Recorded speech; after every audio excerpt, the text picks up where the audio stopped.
betrayed WCW. What in the hell is he doing here? Monday Night Raw, Monday Nitro. He is broken. Austin 316 says I just whipped your ass. Brett screwed Brett. The new world order, brother. Let's get this. We are at war.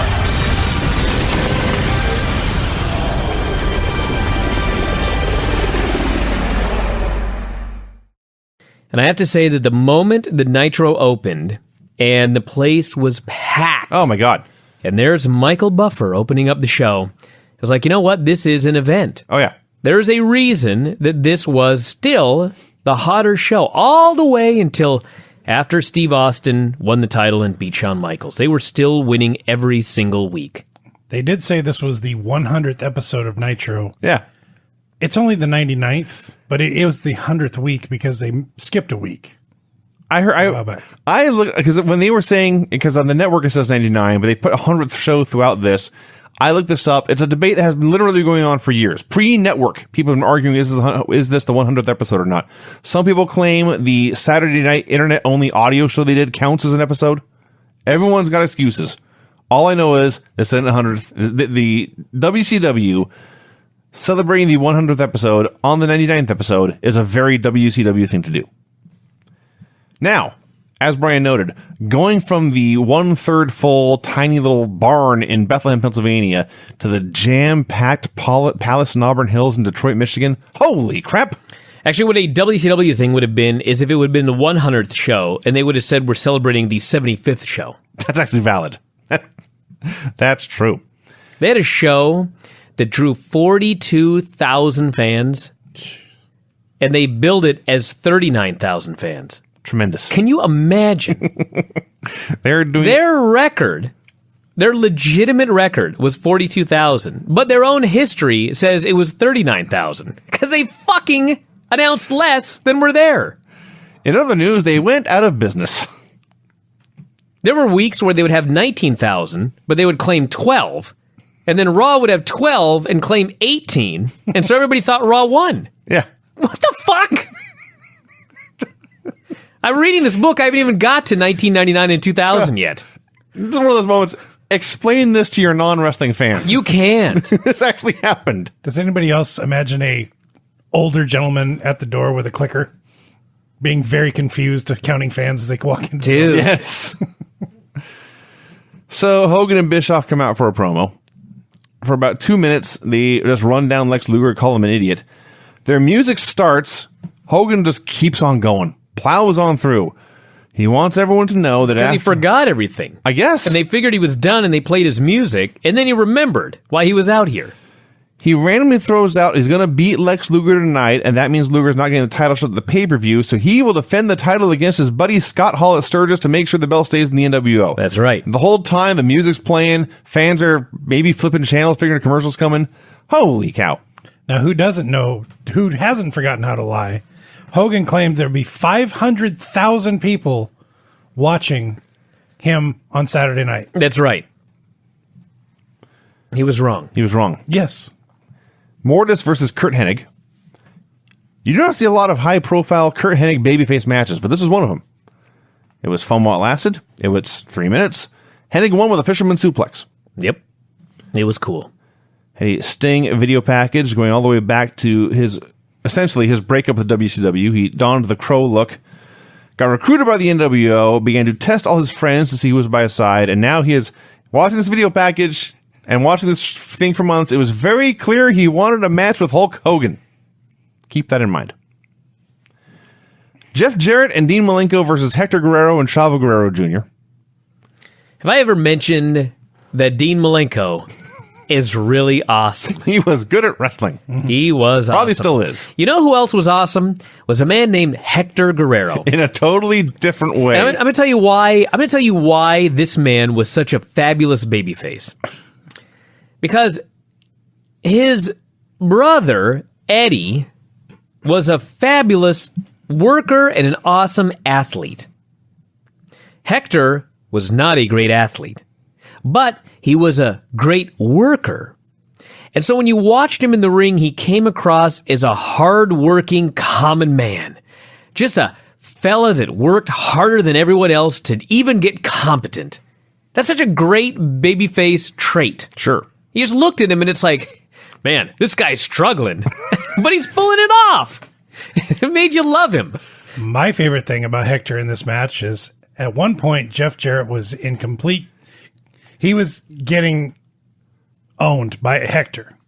And to get the heat, Jarrett turned around and raked Hector's eyes. The camera zoomed in on his face. He closed his eyes and went, "Ow!" That's exactly what Hector did. Because he was great. Hector was extra wacky in this match. I like when Jarrett did his strut, the Fargo strut, and Hector did a bizarre little dance. Mm-hmm. And I thought, where have I seen that before? And I watched it about 5 times in a row trying to figure out where I had seen this before. And then I remembered in the early 1980s in Los Angeles, the Guerreros feud with Roddy Piper. He did Roddy Piper's dance.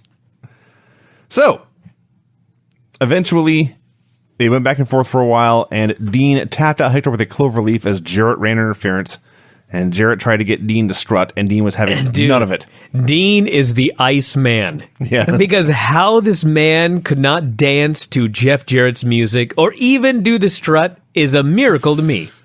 I don't dance. I would have danced right there. That music playing, Deborah and Jeff asking me to cut a rug. I'd have been all over that. Not Dean. He was like, fuck you. Not dancing. Goddamn shitty music. Okerlund tried to interview Raven. Steve Richards interrupted. You know, Craig, I had that exact same reaction. However, they did something tonight. I know they did something, but just Raven sitting there acting like he's high out of his mind. May have been. And rubbing his forearm as you know, the fans think he's been shooting up and he's drinking a beer and just, he looks like a mess. Yeah, he's Dude, Raven. What do you want, a suit? Yeah, what did you want him to wear? All right, maybe. what the fuck did you expect out of Raven? No, just the fact that you would promote that. Drugs? I know it's wrestling. I've been there. I've done that. But the key is they're not promoting that. He's a guy they're trying to sign. Raven was promoting that. We want this heroin addict on our show immediately. Well, you know, he's Get a him big a contract. Name. Have you seen the roster? We better sign him. Christ. He's made it last long. So, Raven's being Raven. Stevie Richards runs out and says, I have been in Atlanta for 14 days, meeting with J.J. Dillon and Ted Turner, negotiating Raven's contract. 14 fucking days, dude. No wonder he hit him. For a heroin addict. He dubbed himself the hottest commodity in wrestling, at which point Gene Okerlund looked in the camera and did the funniest eye roll. So Raven looks over the contract. He spits in Stevie's face and shoves him down. They have a stare down. Raven throws a punch. Stevie blocks it and says, Raven, you will not abuse me anymore. And Raven smiles and walks away. And my reaction to all this was, Raven has had zero in-ring segments, and they are already teasing a breakup. I couldn't take Stevie Richards as a badass when he's wearing a half shirt of a Cinderella. Yeah, there's the problem when you do a comedy geek gimmick. When it's time to be a badass, it doesn't work. Right. Giant in a handicap match versus Lenny Lane, Joey Maggs, and Scott D'Amore. Scott D'Amore was svelte. Because Scott D'Amore was in this match, in my mind, I imagined that every time he got hit, it was punishment for the times I had to listen to the Team Canada theme 18 times in one episode of TNA. So, Giant beat them. He chokeslammed them all. He pinned them all. It was glorious. Then Randy Savage came out on the stage to talk trash. Giant gave chase, and they quickly went to the back. Guaranteed this is next for Braun Strowman. Freeman? Yeah. Bring back Scott D'Amore and Lenny Lane. Yep. Who was the third guy? Joey Maggs. Joey Maggs. Who also did 7,000 I think they're all jobs. still available, if I recall. Joey Maggs is alive, right? As far as I know. Yeah. Oh, this match. Lex Luger music video. First. Sorry. All it was Lex's theme music as they showed him beating up dudes and putting the torture rack on giants, including Hogan, The Roadblock, Ron Reese, and Kevin Nash. Now let me restate. Oh, this match. So going in, as High Voltage began to wrestle Public Enemy, The question was, will this be worse than the Headbangers versus the Godwins in the same night? And then I thought about this and realized, at some point in these Monday Night Wars, Public Enemy is going to jump ship. Mm-hmm. What do they do, Public Enemy versus the Headbangers? Oh. My mind just exploded. Did you say, why don't they? What if they did? Oh. That'd be terrible. They kept warning everyone that Road Wild would be adult-themed. I guess in case biker chicks took their shirts off or something. They cut Rocco off and choked him a lot. Johnny Grunge gets a hot tag. How much are we going to talk about this damn match? Let me just tell you the only thing you need to know about this match, besides that it totally sucked. It is defined by a spot where Rage gave Rocco Rock an uppercut. Mm-hmm. They were just randomly standing in the middle of the ring, and he gave him an uppercut. Not a, what do they call those? European uppercut? Not a European uppercut, an American uppercut. He punched him. And Rocco's reaction, the delivery of the uppercut, that's when I knew I just got to get out of here. This fucking is horrible. And it was. Let's not gloss over Johnny Grunge getting the hot tag and running wild by running at dudes and hip tossing them. Mm-hmm. That happened. This is hey, you know what? Against leverage. It was a move. Rock goes through a table. That's an improvement. Yeah, Rocco Rock goes through a table, and it at the end of the Lord of the Rings, it wouldn't quit. Oh, he went through a table, and then 10 minutes go by, and then they finally take it home. He goes to a table which offered no resistance. He essentially splattered on the floor. High Voltage hits Grunge with a backbreaker and leg drop, and then they stand there for a while. And everyone's staring at each other, and even Larry's on Zbyszko on commentary says, "Come on, guys, let's go." I think that Rocco Rock must have been so sick of being deposited on these hard-ass tables that would not break that they were like, all right, fucker, we're going to cut this table in half, and we'll show you. So. Because he splatted so hard on the ground. He may have sped up after going through the table. Oh. So eventually... Are we still talking about this? This is like the match itself. It just fucking kept going. Grunge pins Rage with a roll-up. They're still brawling afterwards. All I know, in the end, this was awful, this was sloppy, and it was much, much better than the Godwins and the Headbangers. Hey, I got more to say about it. Patrick was slower than shit counting the pin. And it may not have even been the pin. It just fucked everything up because he was so slow. Maybe he fell asleep. And after Grunge pins High Dosage, they go back to Tony Schiavone, and Tony Schiavone, with disgust in his voice, says, "It was 2-on-1, and they still lost." This was horse shit. Horse shit, this was. All right, the Nitro girls were dancing when Alex Wright came out to join them. He danced with them, then he moved through them and danced center stage. Why do people not like Alex Wright? I don't know. He's such a great... No, there's other people. I've heard from him. But he is such a great character. What's his character? And I don't want to hear, but Brian, he sucks. Did you watch the other 3 hours of the show? I just saw a match that was so much shittier than Alex Wright's match here with Scotty Riggs. That's not a good... I'm going to do something very Seattle-ish. We're just going to have to agree to disagree. Oh, really? Why don't you like Alex Wright? After watching the Headbangers and Rage and fucking the other guy and the Public Enemy, he was a perfectly acceptable comedy wrestler. You're comparing him to garbage. Yeah! Oh, he's the best piece of garbage in the trash bin. Well, Craig, wow. He is. So why don't you fixate on somebody like Robbie Rage? He's the best turd in and the toilet not bowl. Alex Wright. He was perfectly fine. Right, Vinny? Thank you. Then what happened? Oh, he had a match with Scotty Riggs. And Scotty Riggs is awesome. Yeah. Wright won with a high cross because he's feuding with Jericho and used his finish. A perfectly acceptable, psychologically sound finish to this match. The wrong man won. No, he didn't. Even Scotty Riggs would disagree.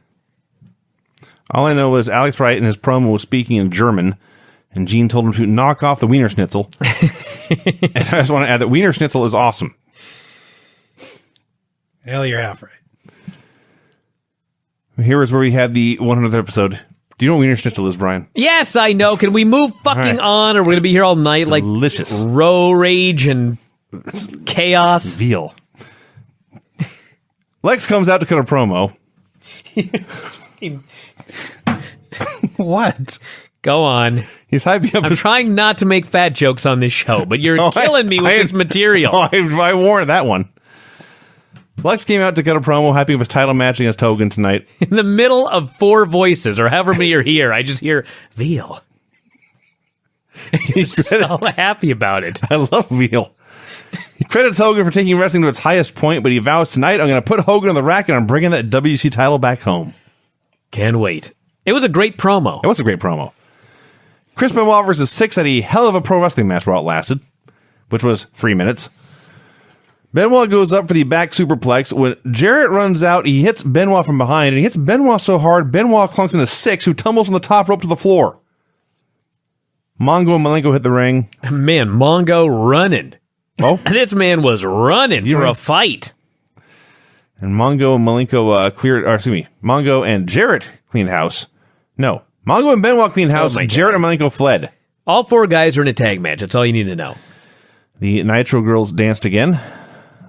Booker T crushed Vincent, pinned him with a jumping sidekick. Let's talk about this Vincent guy. Why? This fella was Virgil. Yeah, that's why he didn't wrestle in the WWF. I know, but my point is, I realized that he wrestled for a couple of years before he went to WWF, but I am sure that both of you had more matches Absolutely. in your career than this guy. That's actually probably true. And if you knew how much money he was making, Yeah. you'd be very, very upset. And now he's in a Subway selling gimmicks. Well, you know, it's not what you make, Craig. It's what you save. It's F money. Anyway, yeah, Stevie interfered for no reason other than he wanted to beat him up too, and Booker won. Oakland brings out DDP for a promo. This guy cut a hell of a promo on Ric Flair. Mm-hmm. DDP is so much better than I remember. Mm-hmm. I was not one of those guys that hated DDP. But a lot of people did, and I honestly don't know why. He was a great promo. He had great matches.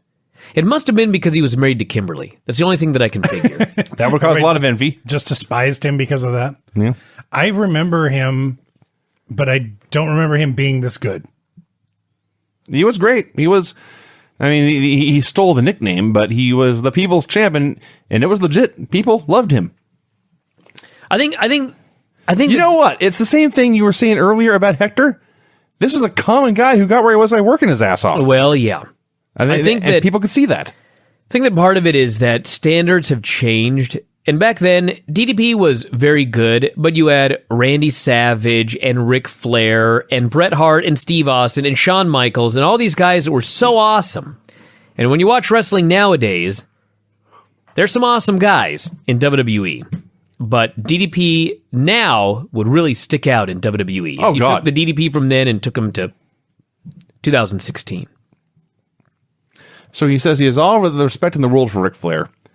But lately, Flair has been trying to recruit Kurt Hennig. And Paige hates Kurt Hennig. Do you remember when DDP did the induction for Jake Roberts? And, like, people were blown away by what a great speech it was? You wouldn't be blown away if you were watching all this stuff from paid the attention, 90s. yeah. He was a great promo. Yeah.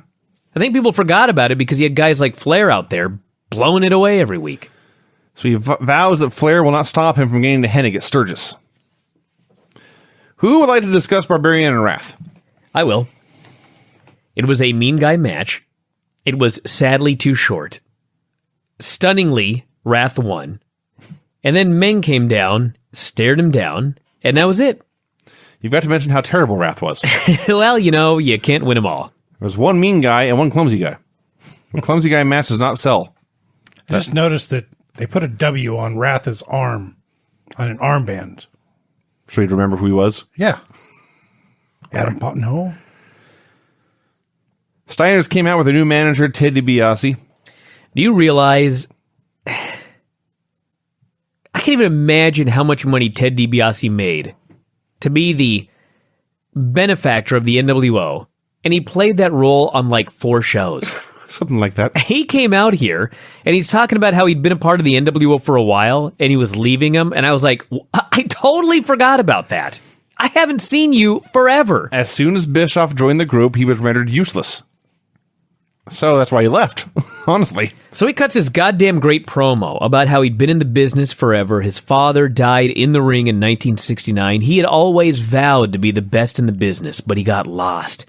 And as he's going on, I recalled the list of the 100 greatest wrestlers of all time in Sports Illustrated by this fella named Winky, and how he had mentioned that Miz was 101. Yeah. Because Miz wasn't quite in the top 100, he said.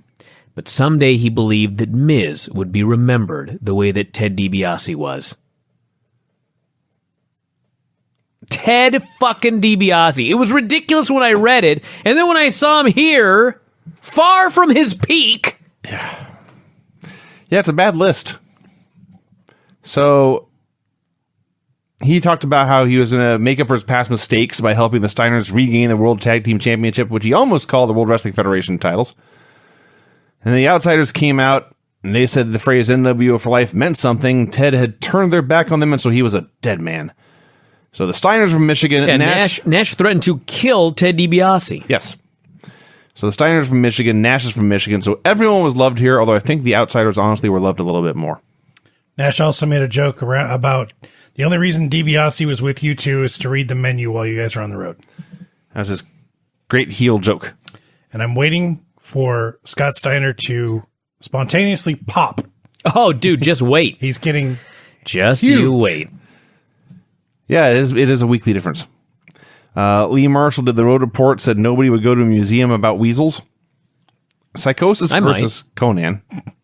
Excuse me, K-Dog. Yeah, K-Dog. So Psychosis kept trying and fucking up a bunch of fancy stuff. Went up top and screwed up a flip, tried to do some sort of seated move off the rope, screwed that up. He's botching everything left and right, and finally Conan grabs him, drops him on his head with a rampage, and taps him out with the Tequila Sunrise. This is beautiful. Sometimes you gotta do what you gotta do. Just end this. Psychosis had a bad night, but man, he looked good. His gear was cool. I see. I see. Rey Mysterio He Jr. sucked, but man, he was good. Yeah. Rey Mysterio Jr. limps out on crutches to confront K-Dog. This is 5 days out from Rey's match against Conan at Road Wild. So Conan kicks his crutches away, and Rey is limping all over the place. And then Conan turns his back. Rey plants his feet and beats the hell out of Conan with his crutches. This showed he was clean. This showed he was healthy. He's ready for the match. Clean? I wrote clearly here is where that popped in my head. Just out of the shower, Brent. Sure. So, anyway, it's a bad match with a good angle. We actually... Dude, this is a match that we're about to talk about that you would only see in World Championship Wrestling on a 3-hour Nitro. Yes. Silver King and Damien against Ernest the Cat Miller and Glacier. There's one more of these to come. Block and moving What ass. the fuck? So, And I saw Ernest Miller doing lucha. kinda, Is that what you call it? sorta. Well, that is what I'd call it. Huh. Correct. So, Remember when Vinny and we used to go down to Oregon every week for Tito's. Tito Carrione's? Yeah. Okay. It was Tito Carrione's wrestling school, and they would run shows every weekend for his students. Yes. Now, say what you will about indie guys that don't know what they're doing bad U.S.-style matches. You ain't seen nothing till you seen training students, lucha training students, having their first ever matches. It's still lucha. So yes, whatever it was that Ernest Miller was doing that involved rolling and jumping, I consider that lucha. How about pulling kicks? Do they do that in lucha? Yeah! Oh, okay. Because Ernest Miller forgot at the end of this match. I just like very early on when one of them, I think it was Ernest, maybe it doesn't matter. One of them kicked Damien while he was on the apron. And Damien's response was to stop. It was not in one motion, mind you. He turns in place, he leaps high into the air, and comes down flat on his back on the floor. That was dumb. Everything Ernest did with the Mexicans was screwed up. I'm not sure the Mexicans ever tagged out. I think there's two of them in the ring the entire time. Well, see, the Americans had to abide by American tech. Maybe that's it. I hadn't thought of that. But the luchadors could do whatever the fuck they wanted. Well, they should exploit that more often then. Yeah. Miller pinned Damien with a kick. May as well in WCW. This was a flustercuck. Eric Bischoff came out for a promo. Of all shows for Vinny to watch his I language. thought it was funny. I don't know. It made me laugh. That's not as... Hey, that's better than Gomer Goof, as Bischoff called the Giant. Oh, yeah. You're a Gomer Goof. Wow. So he called him that. He buried Larry Zbyszko. JJ Dillon comes out and warns him, or JJ Dillon comes out. Bischoff warns him that if the Giant ever touches me again, I will sue him for millions and everything his family will ever have. But if Larry Zbyszko tries something, I'll just kick his ass myself. And JJ leaves, laughing and smiling to himself. Nitro Girls danced at the announce desk, which was fun and games for everyone involved. DDP versus Ric Flair. Dude, this was amazing. Flair calls all of his matches in the ring, and they're all exactly the same. DDP loved to script his match from start to finish, and they're all different. Yes. Then they had a match, Yes. which was 90% Flair's match, but DDP had some spots that he was going to get in, and Flair did his best. Flair was not ready for whatever that neckbreaker thing was that DDP does. There was a powerbomb involved a minute in as well. Yeah, the sit-out powerbomb. I'm sure Flair was not expecting that. Yeah. I will admit that I was distracted in this because there was a man in the front row who had leapt to his feet, pulled his shirt over his head, and was pinching his nipples at Flair. This happened. No, I saw him later. He was a large, hairy man. Someone decided this was a good idea. So Flair, Paige gets the figure four. Hennig goes to attack him, but Paige actually small packages him while he has the figure four on. And eventually Hennig just hits the ring for the DQ. And they try to use a gimmick, but Paige got his hands on it. He dared them both to fight. They briefly swarmed him, but he fired up, made his own comeback, cleared the ring. He got the gimmick, and then he tossed it aside, showing that he could beat both of these men without a weapon. That's right. And he did. That's right. He double-teamed them and beat them up. Great babyface. Viano's 4-5 versus Hector Garza and Liz Mark Jr. Hey, at least they were all luchadors. This is a very fun match that 0 people in the crowd cared about. Yep. Technicos made a comeback. Garza hit the corkscrew plancha on everyone. And then Viano's did the Killer Bee switch, and they pinned Liz Mark with a small package. You know what's weird about this is Bobby on commentaries, he's going through the finish, is kind of burying everybody.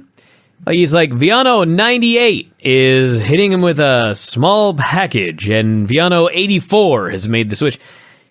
And I couldn't tell if he had no respect for them, or if he knew that WCW had no respect for them, and he was subtly mocking WCW by mocking them. Does that make sense? Well, earlier in the match, Mike Tenay went on his lucha history rant about the Vianos and their father and blah, blah, blah, blah. And then Bobby pulls a joke and says, you think they would have come up with more creative names than 1, 2, 3, and 4.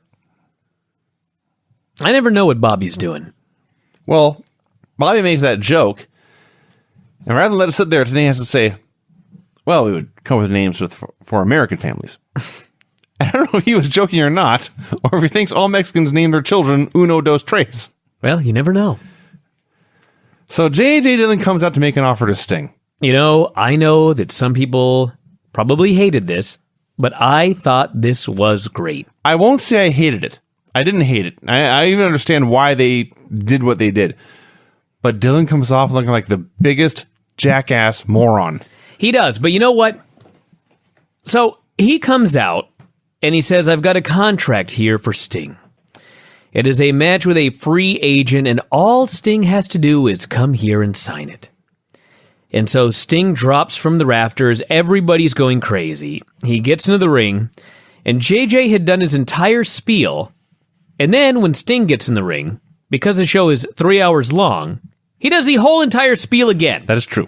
But this time he mentions that the man's name on the contract is Curt Hennig. And so, of course, Sting looks at the contract, he crumbles it up, and he leaves. And J.J. Dillon is befuddled. There's no better word to describe J.J. Dillon here than befuddled. He's fat, he's frumpy, he puts his hand on his double chin, he looks down, and he's like, I am befuddled. What the fuck does this man want? How about flummoxed?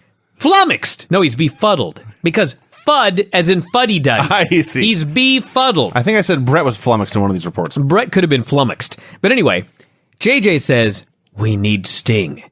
And I'm going to figure out what he wants.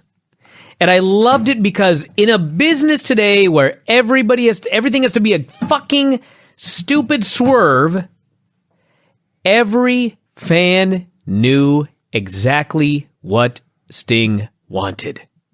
He wanted Hulk Hogan. And this dumb shit could not figure out what Sting wanted. But you know what? All the fans knew, and at the end of the day, they were going to give it to the fans. I thought this story was great. Yes. Why do we need JJ to not be an idiot? This is not... He's a corporate fuddy-duddy suit who's a fucking idiot. But eventually he's going to figure it out. A few weeks ago I said about the Road Warriors. These aren't the Road Warriors I grew up with. This isn't the JJ Dillon I grew up with. This was a different JJ. This was a numbskull. I did love, as soon as he announces Hennig's name, not that Sting was doing a lot facially anyway, but he just stared a hole through Dillon with a blank stare. Like, I was very comfortable up on those rafters, and I came down here for you to give me a match with Kurt fucking Hennig. And he tears up the contract, and he walks out, and Okerlund is pleading with him. Sting! World Championship Wrestling needs you, Sting! Sting walks away. And Dillon, as you noted, he vowed, I'm not going to give up. I'm going to find an opponent Sting wants. We're going to get Sting back on our side. I'm going to solve this puzzle. You know what? If he hadn't spent all these fucking hours in that meeting with Stevie, maybe he would have figured out what Sting wanted. It's all Stevie Richards' You fault. idiot. Hulk Hogan versus Lex Luger for the World Heavyweight Championship. So first they did Dirt Nothing and the crowd loved it. And then Hogan took over. And Hogan hit 1,000 moves in a row. Hit a move, pose. Hit a move, pose. Hit a move, pose. Give Lex one move, pose. Hit a move, pose. Hit a move, pose. But you know what? It was so rare for this man to wrestle on television for the championship. You got to think that even like a really good WCW pay-per-view was like a few 100,000 people. Mm-hmm. Millions. Like 4 or 5 million people, 6 million, 7 million people by this point were watching this show every week.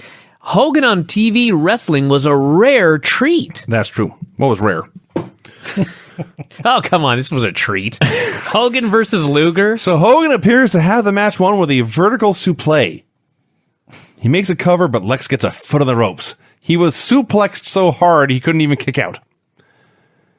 So Hogan hits the big boot of doom.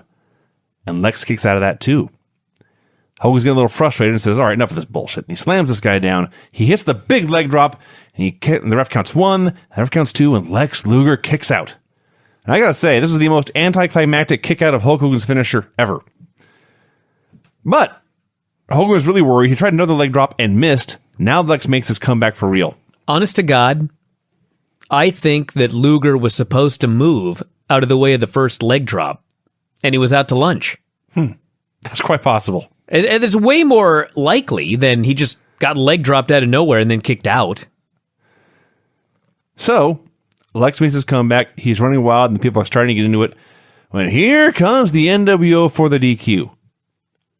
But, as Scott Hall and Randy Savage and Kevin Nash hit the ring, one by one, Lex dodges their attacks, counterattacks, and sends them packing.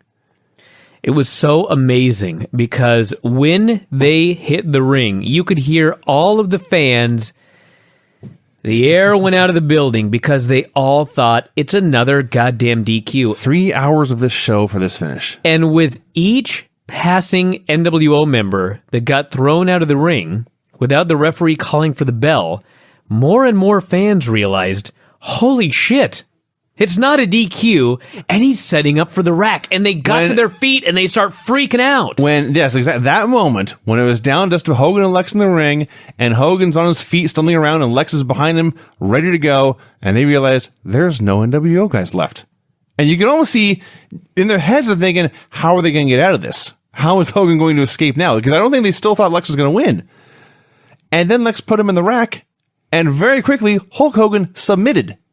The third time, by the way, they just submitted to Lex Luger's torture rack now. And Lex is the new World heavyweight champion. Randy Anderson looks in the camera and he uncontrollably begins leaping up and down and screaming, "Ring the bell." Yeah. He can't even control himself. The fans there was grown men jumping up and down, holding their head in their hands. They could not believe what they've seen. The pop was unreal. This was like, It was awesome. let's say it was a 10-minute match or somewhere around there. First 8.5 minutes, useless. Last minute and a half, must-see stuff. This was so fucking amazing. This is for sure the greatest moment of Lex Luger's career. And this is actually important because when people look back at the NWO storyline of 1997, they remember Sting versus Hogan. That was all what it all built to. And that was the finish, and that was the end of the story. And we'll talk about that in a few months. But the Lex Luger redemption storyline is so awesome. This all began when Lex lost faith in his friend Sting. And a result of losing his faith in his friend Sting, WCW lost its metaphorical champion. They lost their face of the franchise. And Lex was a beaten man. Lex submitted to the NWO.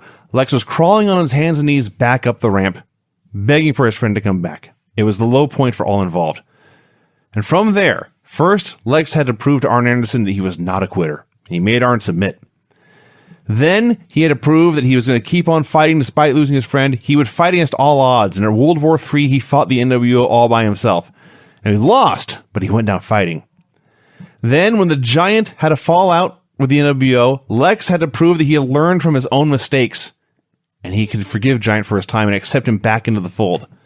Then, Lex had to prove to the Giant and to the Steiners and to all of WCW and to Harlem Heat in the four-way, he deserved a title match, and he proved that to everyone. Then he had to prove to Hollywood Hogan, NWO, and Dennis Rodman that he was going to cut through all this nonsense, the celebrity bullshit. He was going to get his hands on Hogan and prove he was the better man. And then, after all of that, in the biggest moment of his career, he was going to take out Hulk Hogan and the NWO by himself and win the title fair and square and bring it back home. This is so awesome, and it actually makes the next step even better. But at this point, this is the end of a chapter in the storyline, and it is fantastic. But you know what? First off, I remember a year ago, 100 episodes ago, when we were reviewing this, and I talked about, man, Lex Luger's music brings back such joyous memories to me, and I don't even know why. And then eventually we figured out, you know what? It's because of that day that he won the title from Hulk Hogan, and they played his music, and it was like such a fucking great moment. Here it was! He won the title, they played the music. I must have watched this 1,000 times when I was younger. It was all off the rail. This, honest to God, this was closer to the beginning of the end than when Sting got fucked. Because Luger, spoiler alert, lost the title at Road Wild. Yes. 5 days later. Yeah. On Saturday. He lost the belt. I don't even think he's on Nitro next week. He's barely on TV from this point forward. He's just a fella again. They go all the way to Starrcade, and of course we got the deal where Nick Patrick does his alleged fast count that isn't fast. Hogan beats up... The Hogan Sting match was exactly like this match, except when Hogan hit the leg drop, Sting didn't kick out. And then they do all of the other rigmarole, and all I know is this is what Starrcade should have been with Sting. Oh, yeah. But it wasn't. Oh, yes. And after this, the train is careening off the rails. From this show forward is where it really falls apart. It's too goddamn bad. So the show ended with Luger having it the best. This is the other thing. It used to be when the hero won, especially like Dusty Rhodes or Sting, all his friends that come party with him. Lex wins the title. Here's all of WCW. Heels, faces, the Steiners were out there, Harlem Heat's out there, Alex Wright, Stevie Richards was out there celebrating with Lex. And they all go backstage. Paige is back there. They're dousing each other with champagne. They're pouring ice on each other. They're immediately, as soon as they can, they're taking paint thinner to that belt and getting that stupid NWO logo off there. They're bringing the glory back. They're chanting Lex's name as the best party ever. And they go to the NWO locker room. Hogan's tossing furniture around. This wasn't supposed to happen, man. This wasn't supposed to happen. And eventually he just puts his hand on the camera and blacks it out, and that's how the show ended. But, oh, this was so great. I got to say one more thing that was almost as good as the babyface celebration afterwards.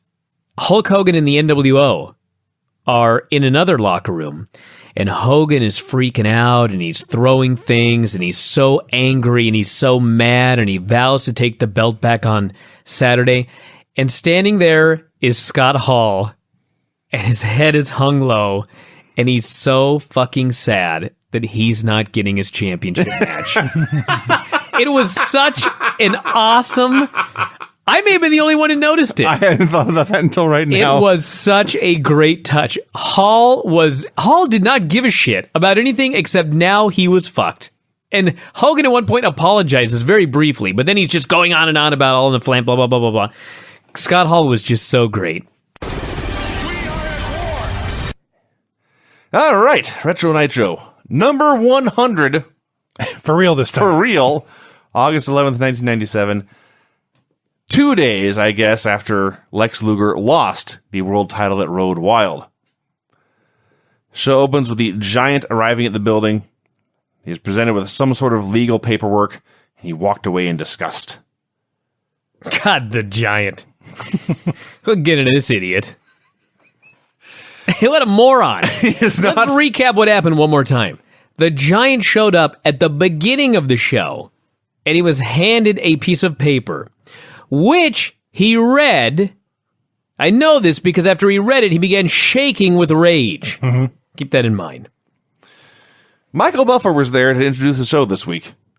His appearances are so random. I think it's been 2 weeks now, because I think he did it last week too. I think so. But the point of this is, this man did not come cheap. No. I was going to say, do they just have money to burn? Yeah! That's the problem with this fucking company. Attention? Yeah, I know. I was being sarcastic. This guy was paid who even knows how much money to come out here and welcome us to Nitro in Denver. Uh-huh. Did he do anything else on the show? Nope. I don't think he announced the main event. Did not. Nitro girls danced. Announcers broke the news that Hollywood Hogan had regained the world championship from Lex Luger at Road Wild.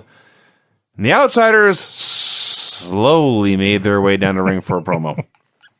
These guys were supposed to have lost the belts the night before. But they convinced Bischoff there have been just too many title changes. I don't think we should lose the belts. And Eric said, all right. And then Luger lost the belt. Yep. Even though there have been too many title changes. Crazy. So eventually they get to the ring and start talking. And they're bragging about how they are bragging as if they won the match. The announcers made it clear they had lost via DQ to the Steiners. All I could think was they're holding up these tag belts, and as noted, this company had a surplus money. Why were their tag belts so ghetto? They look tiny on these men. Another thing about it, these may have actually been toys. Yeah. They were plain gold plates on the flattest, flimsiest leather you ever saw. Well, that YWF belt, though, may be sturdier made. I'm sure it is. Yeah. I don't think so. I got hit with it one time. Well, not the brass plate, but I guarantee the leather on that thing's better than the one on those belts. How the hell are you going to pay Michael Buffer if you're spending all this money on your fucking belts? I guess so. That's the answer. So eventually the Steiners brothers music played, and out came the two biggest indie geeks in the world. The best part is these two dudes are coming into the ring, and Tony Schiavone says, I think that's Bobby Starr. Right. And who's that other guy? And they jaw-jack back and forth, and finally Schiavone says, that may be David Moore. And I was like, oh. Bobby Starr Okay. looked like Humperdinck's kid. Yes! I swear to God, the illegitimate son of Oliver Humperdinck is what I wrote down. How do you know he wasn't legitimate? And Because it's funnier that way. Okay. the only reason I could tell it was Bobby Starr is because Bobby Starr had one single S, probably Sharpied onto his boot. He also has stars on his gear. Well, there's that. Meanwhile, David Moore is out there. There's a term that's come up in the past year, maybe past 2 years. Oh, yeah? The term is dad bod. Dude, I know, Brian, you're a dad. You're not a fan of that word. no, I hate it. And this was well beyond dad bod. This was mom bod before she gave birth. Wow. This round man with He a was- protruding belly. He was flabby. Oh, He had breasts. I like it when they're real heavy and they pull their trunks up to their navel.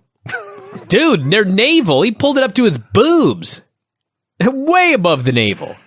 You could not found two more jobber-looking jobbers in your life. They're with Hall and Nash, which has made this whole thing even better. The only problem was they were both fat. There should have been one really, really fat guy. And one skinny guy. and one skinny fat Jack guy. Spratt and Yeah. or Laurel and Hardy. Exactly. Yes. They look like the number 10 walking down the ring. Use Ty Dillinger's music. It's perfect. So Hall destroys these men for a minute, and it's great, and Nash hits one powerbomb and gets the win. Tremendous squash. I do have to say that I am glad that we are here in 2016 and WWE still understands the role and the look of the jobber. Yes. Hey, the jobber this week on Raw looked very good. I'm just saying that because He did. I'm talking about the first guy they I know. had. Who was it this week? One of Buddy's students. Oh, really? That's Yeah. cool. Yeah. The Outsiders then demanded anyone else come out and fight, but then the Steiners ran through the crowd for a brawl. Place had been cheering for the Outsiders, then went nuts for the Steiners. If only they'd changed that damn title the night before, we wouldn't have this problem. This brawl was so much worse than the squash match. Steiners cleared the ring and celebrated with the ghetto belts. These belts weren't that bad, dude. They're pretty bad. I've seen bad Go back belts. and watch. Meng versus Wrath. Okay, listen. There's no bigger fan of Meng and the Barbarian than myself. That's true. Now, another cheap plug here for the Death of WCW audiobook. As Where do you many get of you that, are Brian? well aware, I had a co-author, R.D. Reynolds. So R.D. wrote a certain number of chapters, and I wrote the other chapters. But when I did the audiobook, I had to read all the chapters. Point of this is, at one point in the book, R.D. denigrates the Barbarian. I had to read it. No. This is very, very difficult and painful. But anyway, I love Meng. Why the fuck did Meng beat Wrath clean in 3 minutes in the middle with the tongue and death grip? Are they pushing these other geeks? They gave up on Wrath. I haven't fucking seen Meng in I don't even know how long. Yeah. This was weird. So I'll say. they had a sloppy match. Wrath, on the list of terrible wrestlers who teamed at some point in their careers with Bryan Adams, Wrath may have been a little bit better than Bryan Lee. You know what's funny is in the Observer, Dave thought that Wrath was the one who looked good in this match. You remember that that Wrath ended up teaming with Crush Yeah. in Chronic. Yes. Yeah. Years later. Oh, yeah. And they had a match so just bad reference that. with Yeah. Undertaker and Kane Yeah. that they were fired. They had a match so bad, Undertaker broke character and threw a tantrum in the middle of the ring. Yeah. Undertaker! The guy they all call Cool Hand Luke got so frustrated and so angry, he just stopped in the middle of the ring and started cursing. They sucked. Oh my God, they were bad.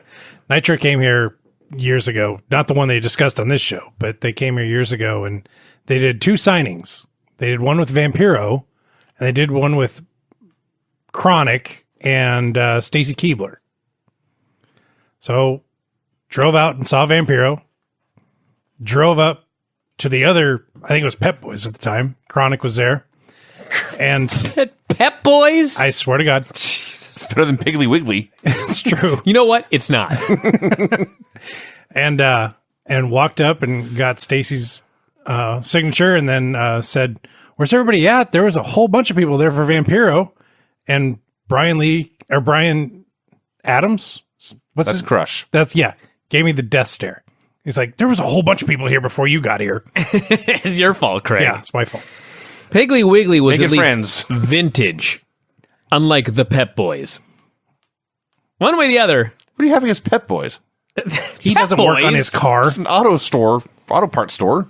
Dude, the stars of... Hey, you know George Clooney's going to be at fucking Pep Boys. He's Wow. gonna be signing autographs. Dude, Piggly Wiggly is a grocery Get store. your goddamn oil change and meet fucking Pep Boys. They're both stupid. All right. Don't send your superstars to fucking Pep Boys and Piggly Wiggly. So Meng beats Wrath clean with a tongue and death grip. Out come Mortis and Barbarian. The brawl that broke out afterwards, I take back everything bad I said about Brian Lee. Oh my God. Take back everything bad I've ever said about anyone. I double ever. up on it. Holy God. When these fuckers decided we're going to whip you into the ropes at the same time, but in opposite fucking directions. Yes. So, let's see. It's Mortis and Barbarian. They do a whip from one rope, and then Wrath whips Meng from the other rope. Like they're doing a crisscross. Right. Meng hits the ropes, he turns around, and now Mortis and Barbarian are a spot in front of him, and Meng just says, fuck this, and he stops running and steps out of the ring. Yep. That is exactly what happened. Oh, my God. Hilariously awful. Steiners and Ted DiBiase joined Oakland for a promo. Oh, my God. DiBiase calls out Nick Patrick. If they're turning this fucker, I've forgotten. I think they do. No. I'm pretty. Come on. I'm not 100%. DiBiase is upset with Nick Patrick. Nick Patrick comes out, and then here I wrote, oh God, not this again. Then worse, Nick Patrick comes out and says, the referee really should be mad at us, Randy Anderson. He cost Luger the belt. So yes, we're doing a ref versus ref feud again. The show then turned around greatly. Mm-hmm. Eddie Guerrero versus Chris Jericho. What a great match. Jericho was also supposed to win the Cruiserweight title the night before, but too many damn belts changing Things hands, so. happen. So the story here is Eddie was going over, but I didn't know that about the Jericho supposed to go over the night before. But he was on a losing streak. He had just lost the title to Alex Wright, and then he got beat by somebody, I think, last week. And this came off like Eddie was was booked to go over, and he's going to go over, but he was going to do everything he could to make Jericho look great in the process. So he bumped and sold and bumped and sold and bumped and sold. And not only was Jericho hitting the usual spin kicks and flips, but he's doing press slams and power bombs and throws Eddie with his big German suplex. And finally, Jericho goes up top, but Eddie crotches him, and Jericho falls down, and Eddie hit a frog splash from an impossible angle for the win. I think this is the match that Jericho has always wanted to wrestle, where he's actually the bigger guy. Probably. I mean, he started out with a gorilla press slam. Yeah. And doing all these Maybe the only one of his big career. moves. Yeah, exactly. Because Guerrero's smaller than he is. Yes. Can someone explain to me why Eddie Guerrero, in every single one of his matches, requested to do a powerbomb of death? He really liked getting powerbombed hard. Jesus, every single time. The Benoit ones are most famous. But then I remember Malenko doing a super powerbomb Dude, of death. I've realized it's everyone. Yes. Everyone who wrestles powerbombs him as hard as they He can. demands powerbomb me with all your might.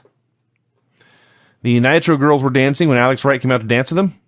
Gene interviewed them, and he did every heel promo he ever did. He spoke in German. He said the American fans were jealous because he's so good looking and such a great dancer. Worked like a charm. Dean Malenko versus Jeff Jarrett. They were together as a team for like 2 weeks. They broke up with a pay-per-view. Okay, let me explain this, because they didn't. I had to go into the Observer to find out what the hell happened. So the night, Saturday before, it was Benoit and McMichael against Jarrett and Malenko. Benoit and McMichael versus Jarrett and Malenko. In an elimination match. Were you aware of that? I wasn't. I was aware they're doing a tag match.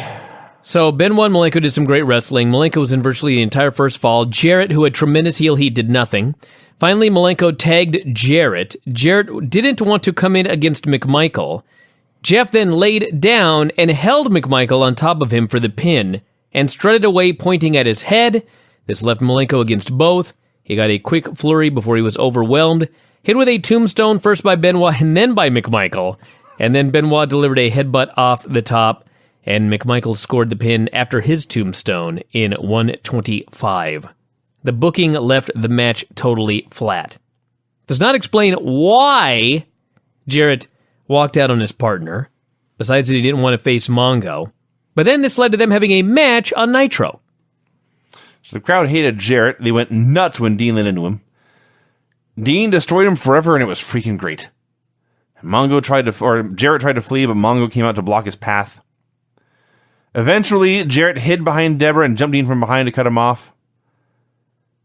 And then He crossed himself on the ropes, and Dean made his comeback. He put him in the cloverleaf when Eddie Guerrero zoomed in to attack Dean for the DQ. So it's Eddie and Jarrett, and they're double-teaming Dean, and the crowd calls for Mongo, and out comes Mongo running like he's back on the gridiron. He was zooming down this ramp.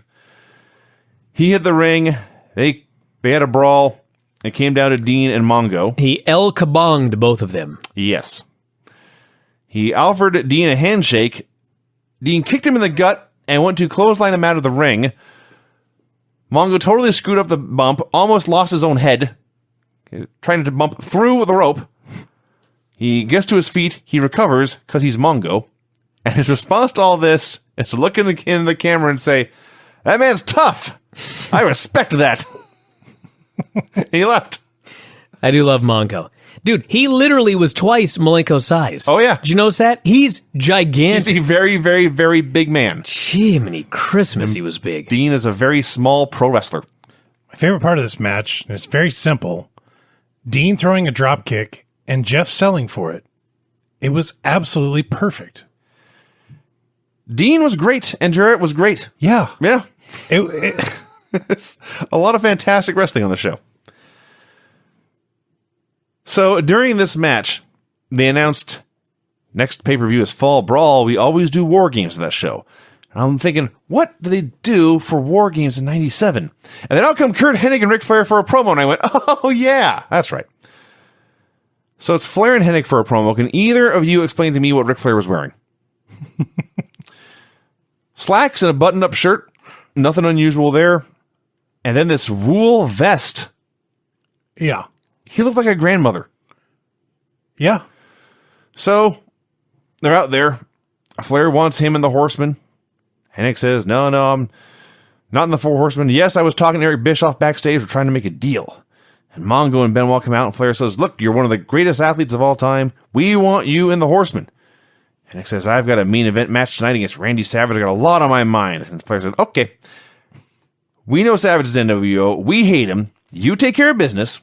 And then in Nashville, Clash of the Champions, you team with me, and we'll face Six and Conan.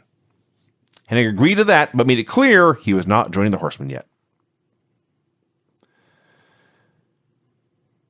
Eric Bischoff comes out with Scott Norton. May I? Yeah. Please. So it's Bischoff, Norton, Hall, Six, Vincent, and Bagwell. And first off, Bischoff brags that he told Luger he would pay, and he was right. Hogan is in Montreal making a movie, and so they all sing Happy Birthday off key to Hulk Hogan. In Montreal, Yeah. in 97, Yeah. Hogan plotted the scenes of the Screwjob months in advance. Maybe he did. So Eric says, Giant, let me explain what you were given earlier in the evening. It's called, and he says this very, very slowly, it is called a restraining order. And what it means is if you get within 50 feet of me, you will go to jail. You, Giant, cannot come within 50 feet of me or you will go to jail. And Larry, you may be next. And as he's talking, Bagwell gets out of the ring. He goes 50 paces up the ramp with a can of spray paint. He draws a line, and he draws the number 50 to indicate this is 50 feet from Eric Bischoff. And very nice handwriting, by the way. Yes. Bischoff then challenges the Giant to come down and fight somebody.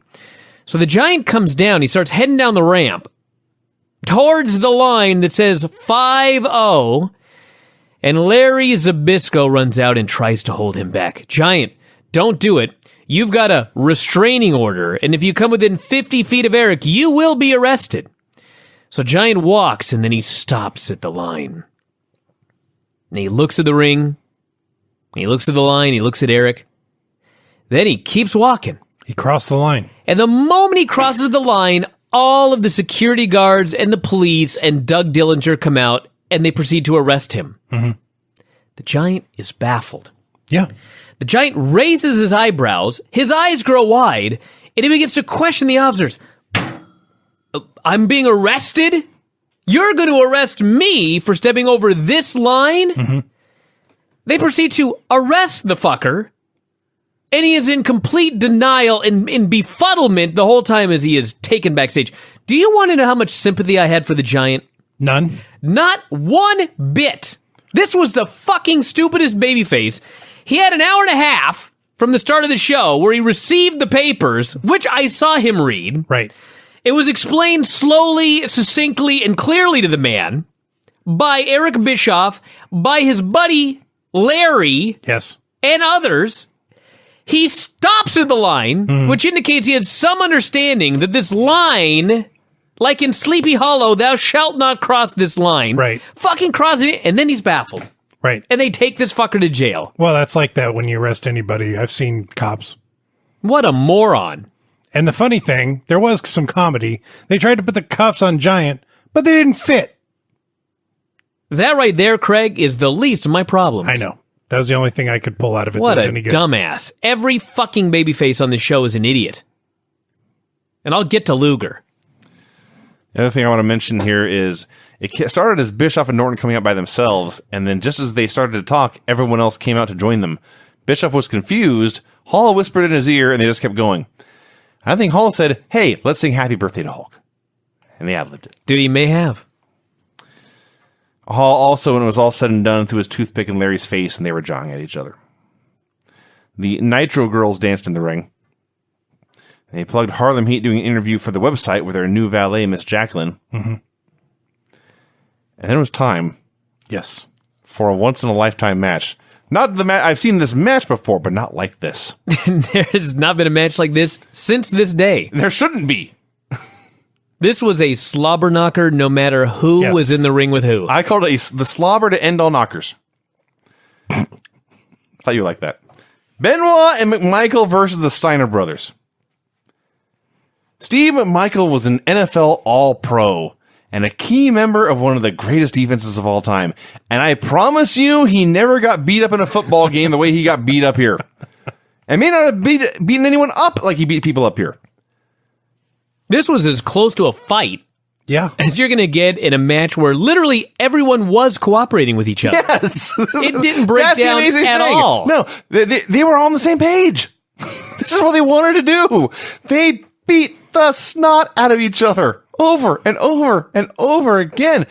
And let's not overlook Mongo and his vocals. He goes to whip Scott Steiner into the corner. Ah! And then Scott hits him. Whoa! Over and over again.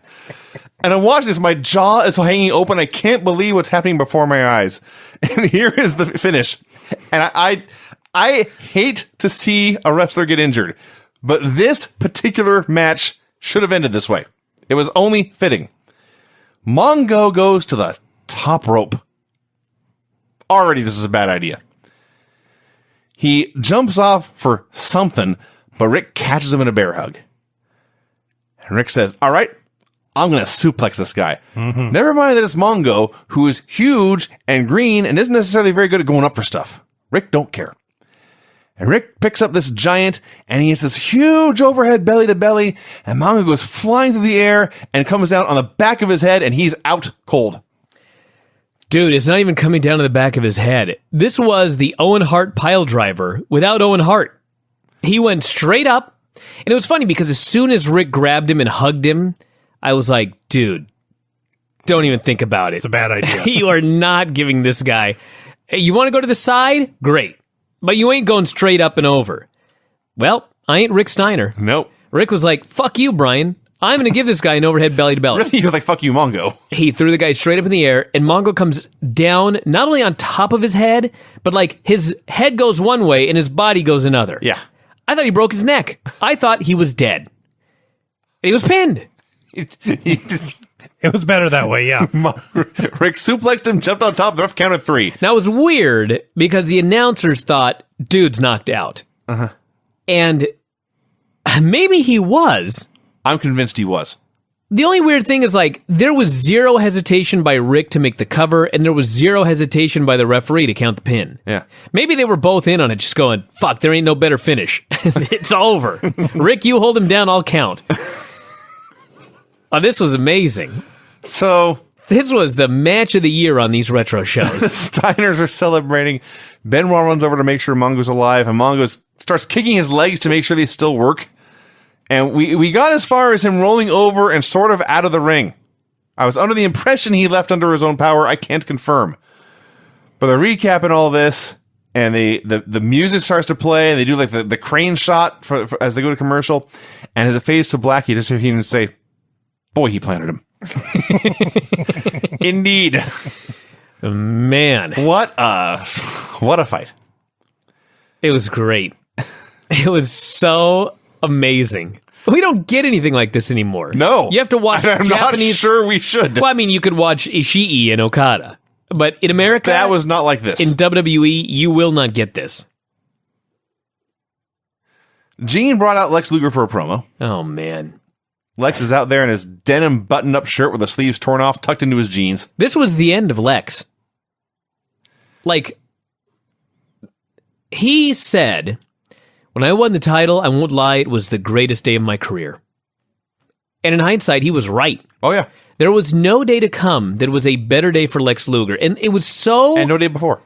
He was never the same after this. And when he came out, I mean, obviously he's a wrestler and he's supposed to sell that he's upset that he lost the title, but he had the look on his face like, dude, look at me. What the fuck? And he comes out and he bumbles his way through the promo like he's Sergeant Slaughter. And I mentioned this last week. Goldberg hasn't even debuted. He's about to. And they have some really big moments with Goldberg, and he's a big star, and they make a lot of money with him, and they have some great moments. But this Road Wild was the beginning of the end. The Road Wild was when the train first really went off the rails. And it only keeps sliding. Like, Starrcade's a disaster. The handling of Bret Hart is a disaster. Eventually what they do with Goldberg is a disaster. I mean, it's one fucking disaster after another from this point forward. Sad. And I think Luger knew it. I think he knew it's over, dude. He may have. That was it. He tried to paint the picture as the post-match celebration that brought friend and enemy alike to unite against the NWO. Maybe that'll be the turning point. It was not.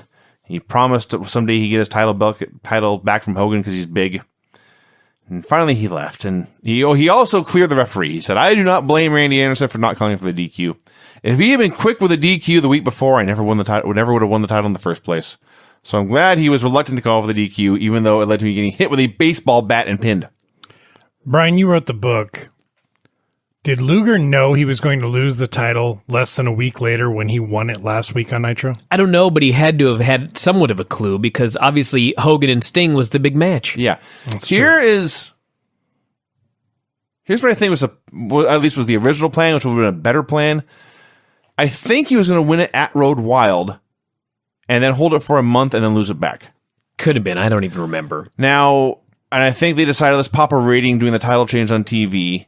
They did that for sure with Hogan and Goldberg. Yes. That was a different story. But so this led to then Hogan saying, well, I'm going to win this title back eventually anyway. Let's just do it this Saturday.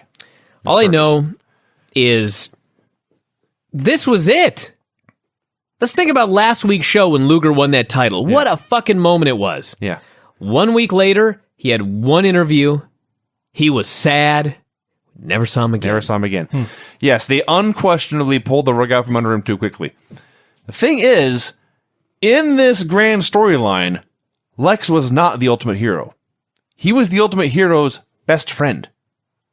So he had his moment, and they should have let the moment be celebrated longer. He should have had a month-long title reign. Dude, Hulk Hogan is in Montreal filming a fucking movie. Yes. You couldn't have kept the title on this guy for a little bit longer? Yeah. And then, once he lost it, the best friend of the movie, he gets his moment in the sun, and then he's usually killed. Lex should have been gang attacked and put on the shelf for months. And then Sting would have come back for even more revenge. I'll have more to say about the Sting angle soon. But yes, the Luger moment, his championship win was such a great moment, and then what they did afterwards was everything wrong they could have done. The Nitro girls danced again. Buff Bagwell versus Diamond Dallas Page. Gotta say that Buff Bagwell was actually really good Dude, until he broke his neck. We say it reminded of every week. But yes, Buff was awesome. What was also fun here was the Diamond Cutter was over enough by this point that they could just have Buff be paranoid of it. Mm-hmm. He's always on guard. He knows if he gets hit with his cutter, it's over for him. So every time Page throws his hand towards Bagwell's head, Bagwell hits the floor. He's in a panic. Also because of that, Bagwell was ready for the move. Page couldn't get it. And so Buff's taking like 80% of the match. He's being very cocky. He's laughing into the camera, all this stuff. He does this goofy spot where he shoves the ref, and the ref shoves him back, and Bagwell begs him not to disqualify him, and then turns to the camera and winks. Then he goes to throw a kick. This was awesome. As Page is down, and Page dodges, and it's Charlie Brown getting the football pulled away from him. And Bagwell throws this kick and goes flying in the air and lands on his back. And they go back and forth a bit, and Bagwell avoids the cutter for like the third time, and then Page whips him into Vincent and finally hits the cutter for the win. That was a fun TV match right there. This was when I realized Buff Bagwell was pretty darn good wrestler. Dude, this wasn't even his best match in this year. He's had some good stuff. He was very good until Rick Steiner nearly killed him. got Henry Godwin. God. Lee Marshall finally ran out of material. He did the road report. There was no weasel. When the fuck did he have material? He thought he had some. break. Well, he didn't bother writing anything this week. More because Lord knows he's got other stuff to do. Sure. He's got parties to attend. Mortis versus Ultimate Dragon. A match that made no sense. But it was cool. There were some cool moves. It's one of those matches where I'm just watching and going, only on Nitro in 1997 would you see a match like Would you this. see Canyon versus Ultimate Dragon? That is true. Not even Canyon. Mortis. Yeah. So, the big spot is Dragon's running wild. He goes up top, but James Vandenberg grabs his foot. Mortis goes up top and goes for a superplex, but Dragon cuts him off and hits a face buster. So instead of this leading to more Dragon offense, it leads to a double down, and then Mortis runs wild. And I'm watching thinking, what's going on? I don't understand. Finally, Dragon hits a powerbomb and the Dragon Sleeper for the win. You know, when it was over, Tony Schiavone went nuts about what a great win this was for Ultimo Dragon. He was so full of energy. And it was like, Schiavone's still good. He's still good right now. Well, he hasn't. It ain't going to last forever. Hasn't lost his passion yet. Let me talk about J.J. Dillon's promo. This is the 1997 version of this Ring of Honor deal that we're watching with Jay Lethal and Adam Cole. I love this angle. Am I the only one, Vinny? I absolutely adore it with all my heart. So JJ comes out, bumbling J.J. Dillon. He's still trying to figure out what Sting wants. They say, JJ spent a week thinking about this. A week. He's had 7 days. He's rewatched the tape. And they say he has enlisted suggestions from the fans and other wrestlers. Everyone is bombarding him with ideas about what Sting really wants. A focus group, so to speak. He says, looking back at War Games last year, the NWO won some pretty serious concessions. But the rules, they were in their favor. Sting, they still owe us some matches. And so I have got a brand new contract for you to sign. If you're here in this building, please come down, Sting. I want to offer you this contract. Sting drops from the rafters. I don't want to depress everybody, but if you see the amount of time it took for Sting to unhook himself from this, keep in mind, these were the reasons that WWE or WWF wanted a quick release snap for Owen Hart, because they did not want him to take forever to get out of his harness as the Blue Blazer. Sting comes down, he gets in the ring. And J.J. Dillon, in the most excited manner imaginable, says, Sting, I have got a contract. If you sign this, you will have the opportunity to face somebody from the NWO. You, Sting, will have the chance to face 6. I fucking howled with laughter. I'm not going to lie. I laughed out loud when J.J. Dillon said 6. Sting just looks at him. He takes the contract. He rips it up. He leaves. And there are 2 men in the building who can't figure it out. Right. The announcers all know that Sting wants Hulk Hogan. And so does the crowd because they're chanting They're Hogan's name. screaming Hogan's name. Sting is pointing at the fans. And Mean Gene Okerlund says, "What do you want, Sting? What do you want?" He's right. That's how Gene said it. And J.J. Dillon is standing there, befuddled, in a state of befuddlement. And he's got his head down, and he's got his arms crossed with his fucking piece of paper, and he's stroking his chin. God damn it, what does this man want? I mean, he doesn't want Kurt Hennig, and it appears he doesn't want 6. Right. Who the fuck else could he want? K-Dog. It's got to be K-Dog. I love it. I love it, love it, love it, love it, love it. The whole room is shaking as you bang your fist so hard on that. Dude, the whole world should be shaking in my love for this angle. Okay, a couple things. What could you possibly add? I've covered every aspect. In addition to Sting's descent from via cable from the rafters, whose bright idea was it to drop him in the middle of a crowd with no security, or if not enough? Well, they'd be there to catch him. I don't know if this is the case, but as I was reading my book, Death of WCW, which will be available soon in audiobook form, do you remember in the year 2000, 1999-2000, when Bischoff was doing the new blood angle? And he had the bright idea to drop blood from the ceiling into the ring? Do you know how many times they missed? And they dropped it on fans? I don't remember that. Several times. It is possible he was supposed to drop into the ring. I see. And they just dropped him wherever the fuck he landed. I see. Vinny, they didn't know what they were doing. No. I also love, there's a point here when the fans and the TV cameras had spotted Sting walking in the rafters to the point where he would drop from. And they're all cheering, they're going crazy. Dillon has now called out for Sting, and they're the only two people in the building who don't know where Sting is. So as they're looking up and looking around, Gene drops the line, "I haven't seen him. I was hanging with Zane Bresloff in the back." Like anyone watching knows who Zane Bresloff is.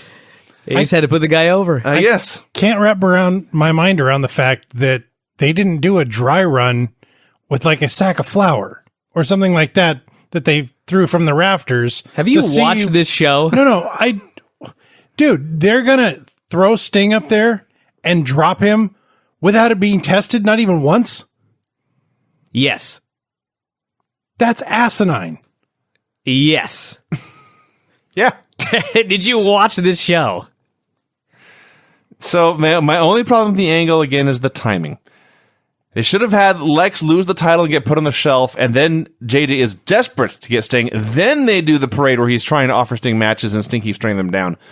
And in the meantime, you could have had Giant, or better yet, Page, step up and say, "I will now be, in the absence of Sting and Luger, I will be the guy who fights for WCW." And then he gets killed and Sting has to come through at the end and save the day. Kurt Hennig versus Randy Savage. What a waste of my life. They brawled for a while, then Page ran out and attacked Hennig for the DQ. Savage attacked Page. Hall ran out. Hennig left. Lex ran out and chased everyone away. And that was it. It was very sad. This main event sucked. I was very, very sad. I was looking forward to this. So it's You over. were. Got nothing else to add. I kind of was, but you will see, Craig, in the upcoming months that this is not Mr. Perfect. Oh, I already know that. This is the Axeman, Curtis Axel's This is Curtis Axel's old man. old man. That's basically who he is at this point.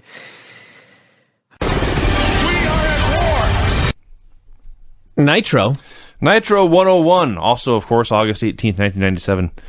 Show opens with Raven in the dark, cutting a promo about teen angst. And how if one was not attractive or athletic or didn't fit in, they were in for a lifetime of suffering. The scars they suffered would be permanent. And the past is never far behind. He never got what he needed from his father, so he knew what this pain was like, and he didn't see why others couldn't understand it. And I'm watching this on a Tuesday evening here in 2016, and it kicked me right in the gut because I was that person. I can confirm. And when you are an unhappy teenager and you're not attractive or athletic and you don't fit in, you don't get over it. It ruins your life forever. Wow. And then it occurred to me, when he actually cut this promo, I'd have been 21 years old and really feeling all that stuff. I must have missed this show because I don't understand a 21-year-old me could have watched this promo and not killed myself. Wow. I'm amazed you got so much out of this. I literally heard Raven start rambling like Bray Wyatt, and I didn't hear a goddamn word he said after that. I was like, dude, you're a grown man. What are you talking about? This promo spoke to Vinny. It did. It hit me. It did hit me. I just wrote in all caps, just a bunch of words. And meanwhile, this is Vinny's life in a nutshell. Play some Morrissey. Nitro Girls danced. I must say, as my See, job... maybe that's what turned you around. They may have. I must say, as my job as a professional critic of wrestling TV shows, the gal in the back left was terrible. Was it Kimberly? No. She had the rep of being the worst. I don't know what... the only one I know at this point is Kimberly. It was not her. Harlem Heat versus Vicious and Delicious. Neither of you will believe this, but I think all young wrestlers need to watch this match. This was a good match. For Buff Bagwell? Stevie Ray put on a clinic of how not to be a babyface in peril. That's fair. They go to trip him for the Heat, and he didn't so much trip as he just stopped running, and then they hit him and he went down.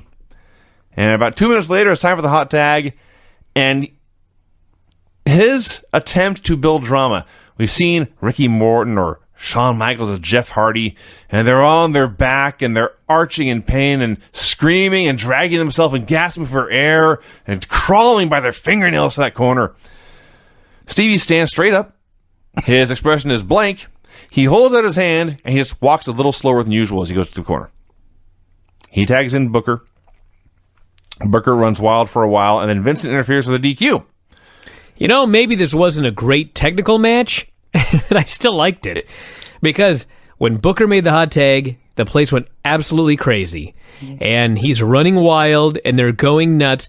And the finish is, Vincent jumps up on the apron, and I guess he hit somebody or something. But the point is, the ref doesn't even see it, but he calls for the bell anyway. Like, the most random disqualification ever.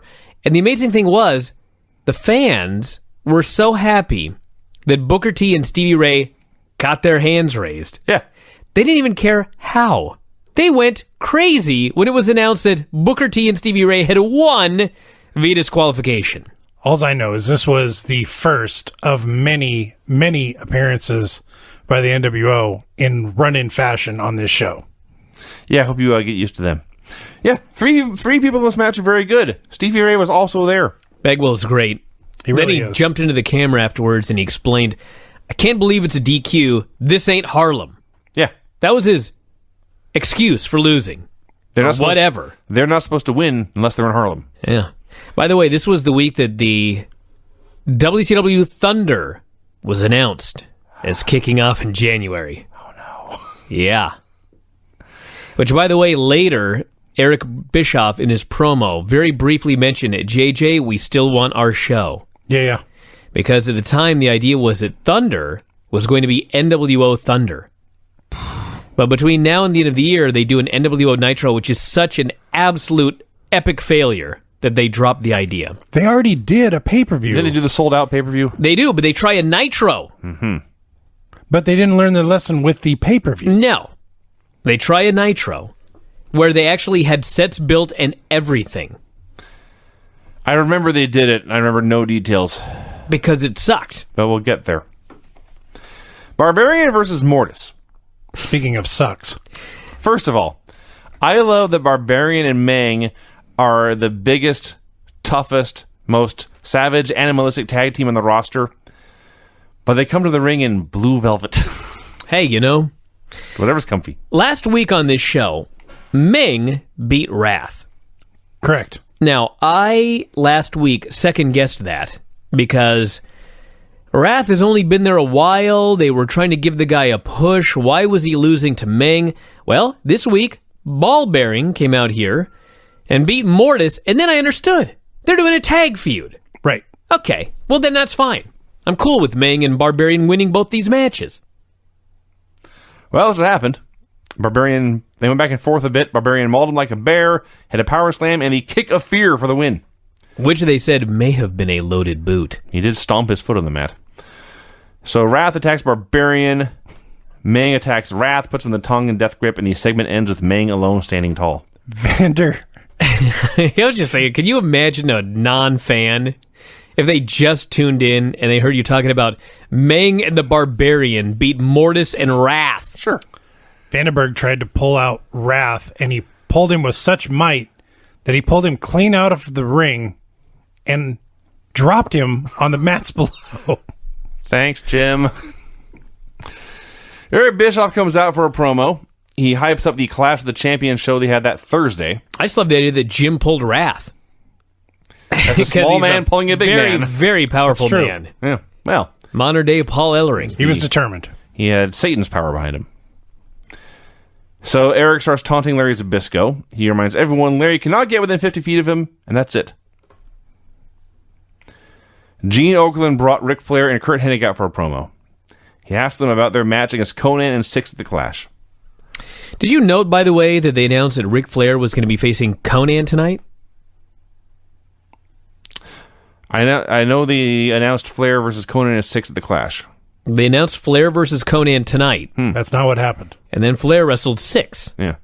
Because apparently they had all these luchadors, and they wanted the luchadors to fly in on Sundays to make sure they were there on Monday. And all the luchadors decided they were going to change their flights to Monday, probably so that they could work an extra day in Mexico. Sure. And then the flights just never showed up.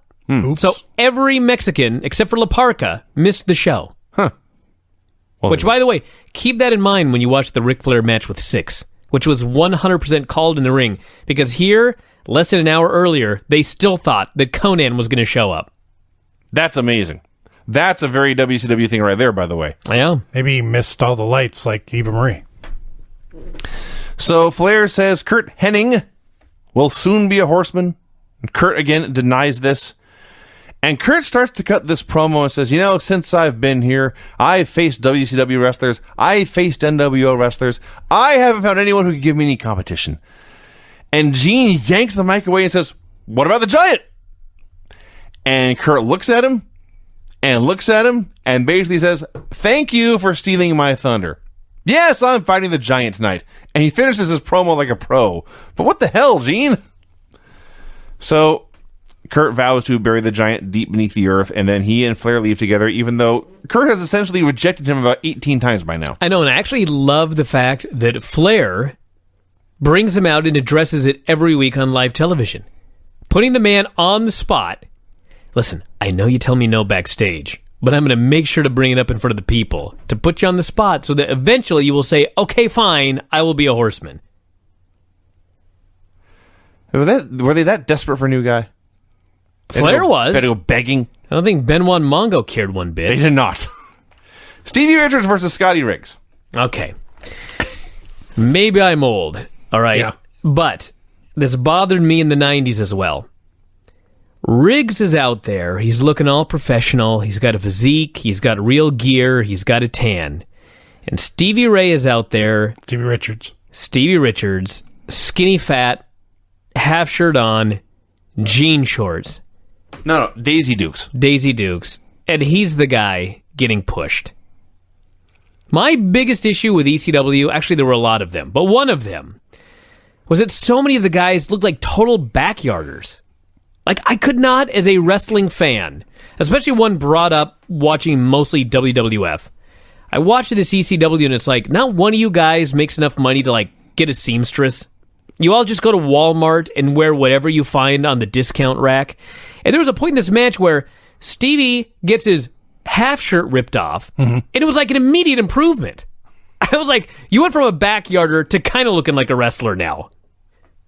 Is it just me? In Stevie's case, he was not supposed to look cool.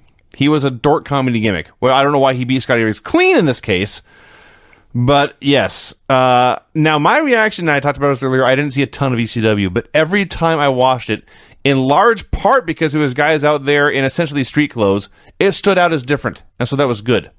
It was different, but I didn't find it good. But at the same time, the guys that actually had gear, your Chris Jerichos, your Chris Candidos, Dean Malenko, Eddie Guerrero, RVD. Okay, that's the exception to this rule, but those guys are the ones that actually the fans respected because of their wrestling.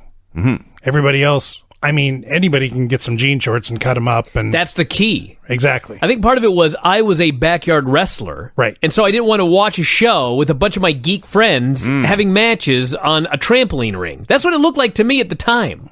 Well, to be fair, it was very well booked backyard. It was. I mean, the booking was good. And there were talented guys there, but I could not get past. I don't know. The Public Enemy that shows up in WCW is not the Public Enemy that was in ECW. They were just as bad. They were just booked way better. Paul E. Of course, that's exploited their strengths instead of letting them go out there and do what they do on WCW television, which is look like fools. So they do this match. And all I wrote about the match itself was it's a match that barely needed to happen at all and certainly didn't need to break the 5-minute mark. Riggs did a terrible suplex they called a brainbuster. And Stevie caught him coming into the corner with a super kick for the win. Raven immediately hit the ring and dropped Stevie with a DDT. And this is instead of Raven versus Stevie at the Clash. Yeah. All right. All I know is I just watched Shawn Michaels, and then I watched Stevie Ray, or Stevie Richards. I watched both. Mm-hmm. Neither was Shawn Michaels. No. Stevie Richards was closer to Shawn Michaels than Stevie Ray. I'm not sure. Stevie Ray had gear. I'm sure. Hell, they both did do a tag match. Yes. Stevie Ray did not sell as well as Shawn Michaels. You don't say. Let me write that down. Here's the extent that Stevie Ray had over Shawn Michaels. He did have a better tan. I will say that. Shawn Michaels greater than Stevie Ray. Okay, I'll add that to the list. Put a bunch of greater thans in that. Jeff Jarrett and Eddie Guerrero join Gene for a promo. And they're talking, and Alex Wright comes out to interrupt. Dude, am I the only one that is amused every week by Alex Wright? I was very amused this week. He's Alex great. Wright interrupts. He takes the mic, and he declares with joy in his voice, "Deborah, I'm here. I'm ready to join your team." She says that he's explaining to her, by taking him onto her team, she has a chance to not be a loser like all these people out there. And as he says this, Eddie Guerrero looks out at the people and says, this is a fair point. You are losers. Eddie was the actual star of the segment. He didn't even speak. Yeah. So Deborah buries Alex for not having a title anymore. He had just lost the Cruiserweight belt to Chris Jericho. So Alex says, "That's fine. I shall go win a championship this Thursday, and I'll get back to you." And that's when Eddie looks at the camera, rolls his eyes. That and when he talked about what a great dancer he was. Yeah. So Deborah explains, after the Clash, Jeff will retain the U.S. belt, Eddie's going to go win the Cruiserweight belt, and if Alex wins the TV title, maybe I'll accept him. But Alex did note, once I go win that title, I'll talk to you if I want to. Yes. It's like, what a horribly delivered line that was. But that made it great. It did make it great. He's such a numbskull. This was like a segment on an indie show, just with better production values. The NWO celebrated their first birthday. What this was a group of very large, wealthy, 40-year-old men playing with sparklers and singing happy birthday. Out of key. Yeah. For one promo, I really enjoyed this. If only I'll have they'd more been to say later. At a trampoline place. Yes. Jarrett and Eddie versus Benoit and McMichael. I must speak on this for a moment. First off, the heat was unbelievable. Mm-hmm. Mongo is in there. I think it's the only time they ever chanted Mongo's name. They should have. Mongo's in there with Eddie, and Mongo is going to deliver a flapjack. Oh yeah, but they mistime it. Right. And so, if you've ever wanted to see what a shoot flapjack would look like, this is your lucky day. Mongo lifts his ass up in the air, herks him high into the air, and then falls back and does a flapjack. Mongo is so awesome because whenever he is in the ring, the match is always in imminent danger of completely collapsing. Right. But somehow, probably because his partner is Chris Benoit, and on this night he was in the ring with Jeff Jarrett and Eddie Guerrero, it always manages to stay together somehow. It's like they're wrestling on the edge of a cliff. It's And it so could all go exciting. bad. Frankly, There's nothing this exciting in wrestling today. you can take this even just move to move, because even in the middle of a move, his technique is so bad that you would think he'd not be able to lift the guy up, but he's just so mighty it doesn't matter. And it goes the other way when he's on defense as well. Often he's out of position for stuff or doesn't know how to take it. It doesn't matter. They just hit him anyway, and he doesn't care. He's seriously one of my all-time favorite bad wrestlers. Oh, yeah, he's amazing. I don't know. He is amazing. He's much better than his rep. Watching Mongo play babyface. No, he's just as bad, but he's much more entertaining.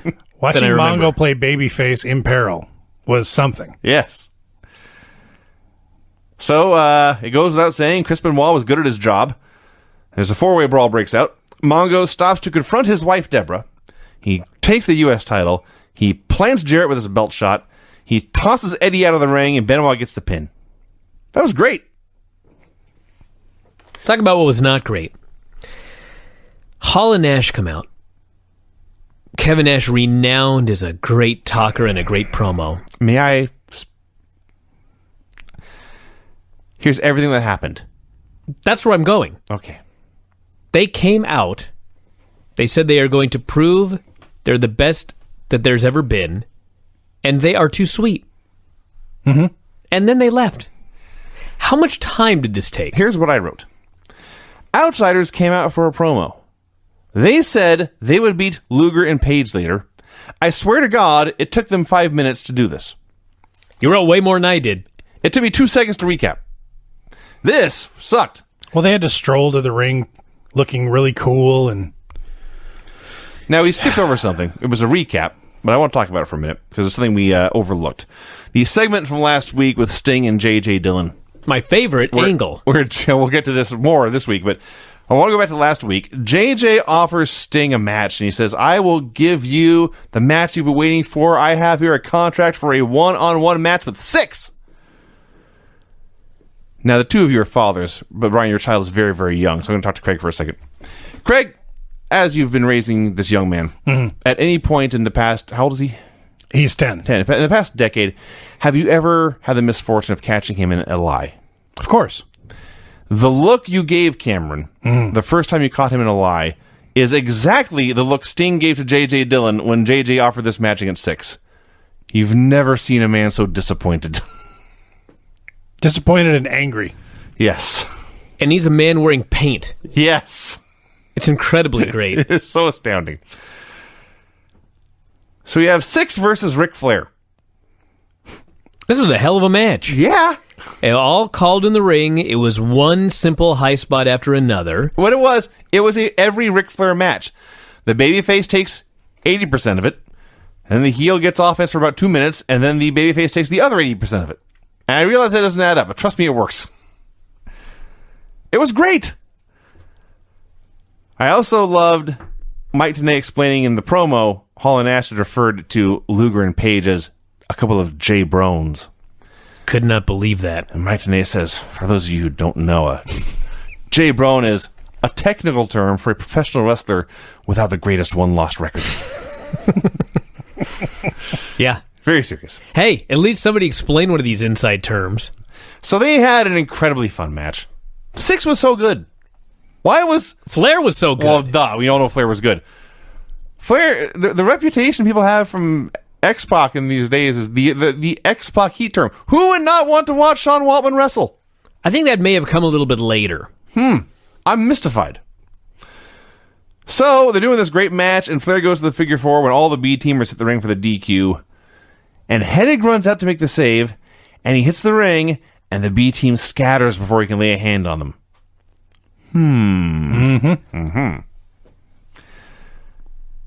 Gene meets with J.J. Dillon and Nick Patrick on the ramp. Oh, my God. Listen, okay, Dude, this ain't even a 3-hour show. This is a 2-hour show. Yeah. I will summarize. This was 2 referees insulting each other. It was death on TV, and finally J.J. Dillon had his best moment in all of the 90s. I wrote this. I wrote exactly. Did you write down those his whole words. speech? What he said was, WCW has enough problems without the officials coming out here and second-guessing each other's decisions. As far as I'm concerned, Gene, this interview is over. That was amazing. It was done. And you know what? Oh, sucked so bad. He was absolutely right. This company has got enough problems without you two fuckers doing an angle. And I don't know where it goes. I don't remember, but I do know it sucks. I can guarantee I think that. it leads to a match, doesn't it? Didn't they already do the Nick Patrick heel turn recently? Yeah, they got a peeling back. Yeah, and then he came back. Okay, I don't care. Ultimate Dragon versus La Parka. The best part of this, and maybe the best part of the whole show, Dragon gets whipped into the corner, and he does the headstand on top of the top turnbuckle. Thank you for bringing this up. And La Parka is so mystified, all he can do is stop and point. Wow. That man's upside down. Yeah. And of course he charges and gets kicked. And you think somebody would catch on to what he was doing? He's seen one Ultimo Dragon match. He does it like in every match. Yeah. Maybe I shouldn't charge the man. Maybe I should wait till he gets tired and then take over on offense. Eventually gravity will win. Right. Well, he didn't go into headstand every time he got sent into the corner, so you could charge him sometimes. That's true. So then actually, the luchador and the Japanese guy who wrestled in Mexico a lot had a very U.S. style match. The manager interfered for the heat. I thought the finish was great. They how many DQ finishes have we seen on this show? It feels like 50. Park escapes, goes for a whip, there's a reversal, Sonny Ono kicks the wrong guy, Dragon puts him back in the Dragon Sleeper. They teased a screwjob finish, but then delivered an actual finish. Yes. Why not? I loved it. Why not just do an actual finish? That was my reaction. Kurt Hennig versus the Giant. First of all, Fans are so into the Giant. yeah. Oh, Before the match even began, I began to wonder, hey, I wonder if Kurt's on the list of guys who had matches against both the Giant and Andre the Giant. And a 20-second Google search, I did not find that. I did find Kurt and Andre as a team against Killer Khan and Tiger Chung Lee on Daily Motion. oh my God, did you watch it? No. But you may all go check that out. So this match was not what I was expecting. I was expecting Kurt Hennig to play keep away, stick and move, and then maybe eventually get caught and beat up. No, Kurt Hennig went at the Giant toe-to-toe. So I'm going to hit this big mofo as hard as I can. And he's going to hit me as hard as I can. I'm going to take a giant bump and go flying across the ring. And then I'm going to pop up and hit him some more. Okay, now let me ask you a question.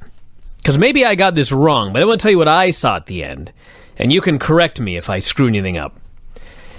They're doing this match, and Bischoff storms down the aisle with his restraining order. Right. And he says, Giant, you are now within 50 feet of me. Doug Dillinger, come out and arrest this man. Sure. And Doug Dillinger says, Eric, you came within 50 feet of him, not vice versa, so we're not arresting the guy. And Bischoff says, you must arrest him. And he shoves him or whatever, and Dillinger says, we'll arrest you for assault. So then Giant leaves the ring, and now he goes after Eric. Eric goes to flee. Larry cuts him off on the aisle. And then the Giant grabs Eric and starts to goozle him. Now the man should be arrested, right? Absolutely. That didn't happen. No. Well, kinda. Security ran in to break it up. But yeah, your recap was very accurate as far as I could tell. And it looked to me like as soon as he grabbed him, the cops... Well, Eric tried to flee through the crowd. But as Giant was dragging him back, it looked to me like Doug Dillinger and security did zoom in to follow through on their legal duty and enforce this restraining order. It's not like weird. It's not like if you took out a restraining order on somebody, you could taunt them and try to No. be 49 feet away and have them arrested. No, that's my point. Like, the beginning of this made sense. Sure. Eric should not be able to walk up to Giant and have Giant arrested. Right. But then, Giant did go after him. Yes. And violated the restraining order. He should be in jail. Absolutely. Okay, just checking. And for that matter, so should Larry. Does Larry have the restraining order too? Larry never laid a finger on him. No, I think it was No, only- but he was within 50 feet of him. But I don't think Giant. I know Bischoff said yes, he does. Oh, wow. Yeah. Well, they should both be. They both have restraining orders. Absolutely. Yeah. As destroying the fans, one of the fans held up a cartoon drawing of Paige and Kimberly. It's very good. Kimberly was so hot, her cartoon was hot. Just want to throw that out there. Lee Marshall Road Report. He's in South Carolina talking about the building they're in and the people and all this and the usual. And he says, I'm at this outdoor garden exhibit thing, and they've got a butterfly exhibit where you can come in and see all these beautiful animals. It's called Jewels of the Sky. They did try an attraction called the Weasels of Dixie, but no one cared. And I wrote this down, I read it back, and said, that's terrible. I don't know if I was sick or if there's just something in Lee's delivery.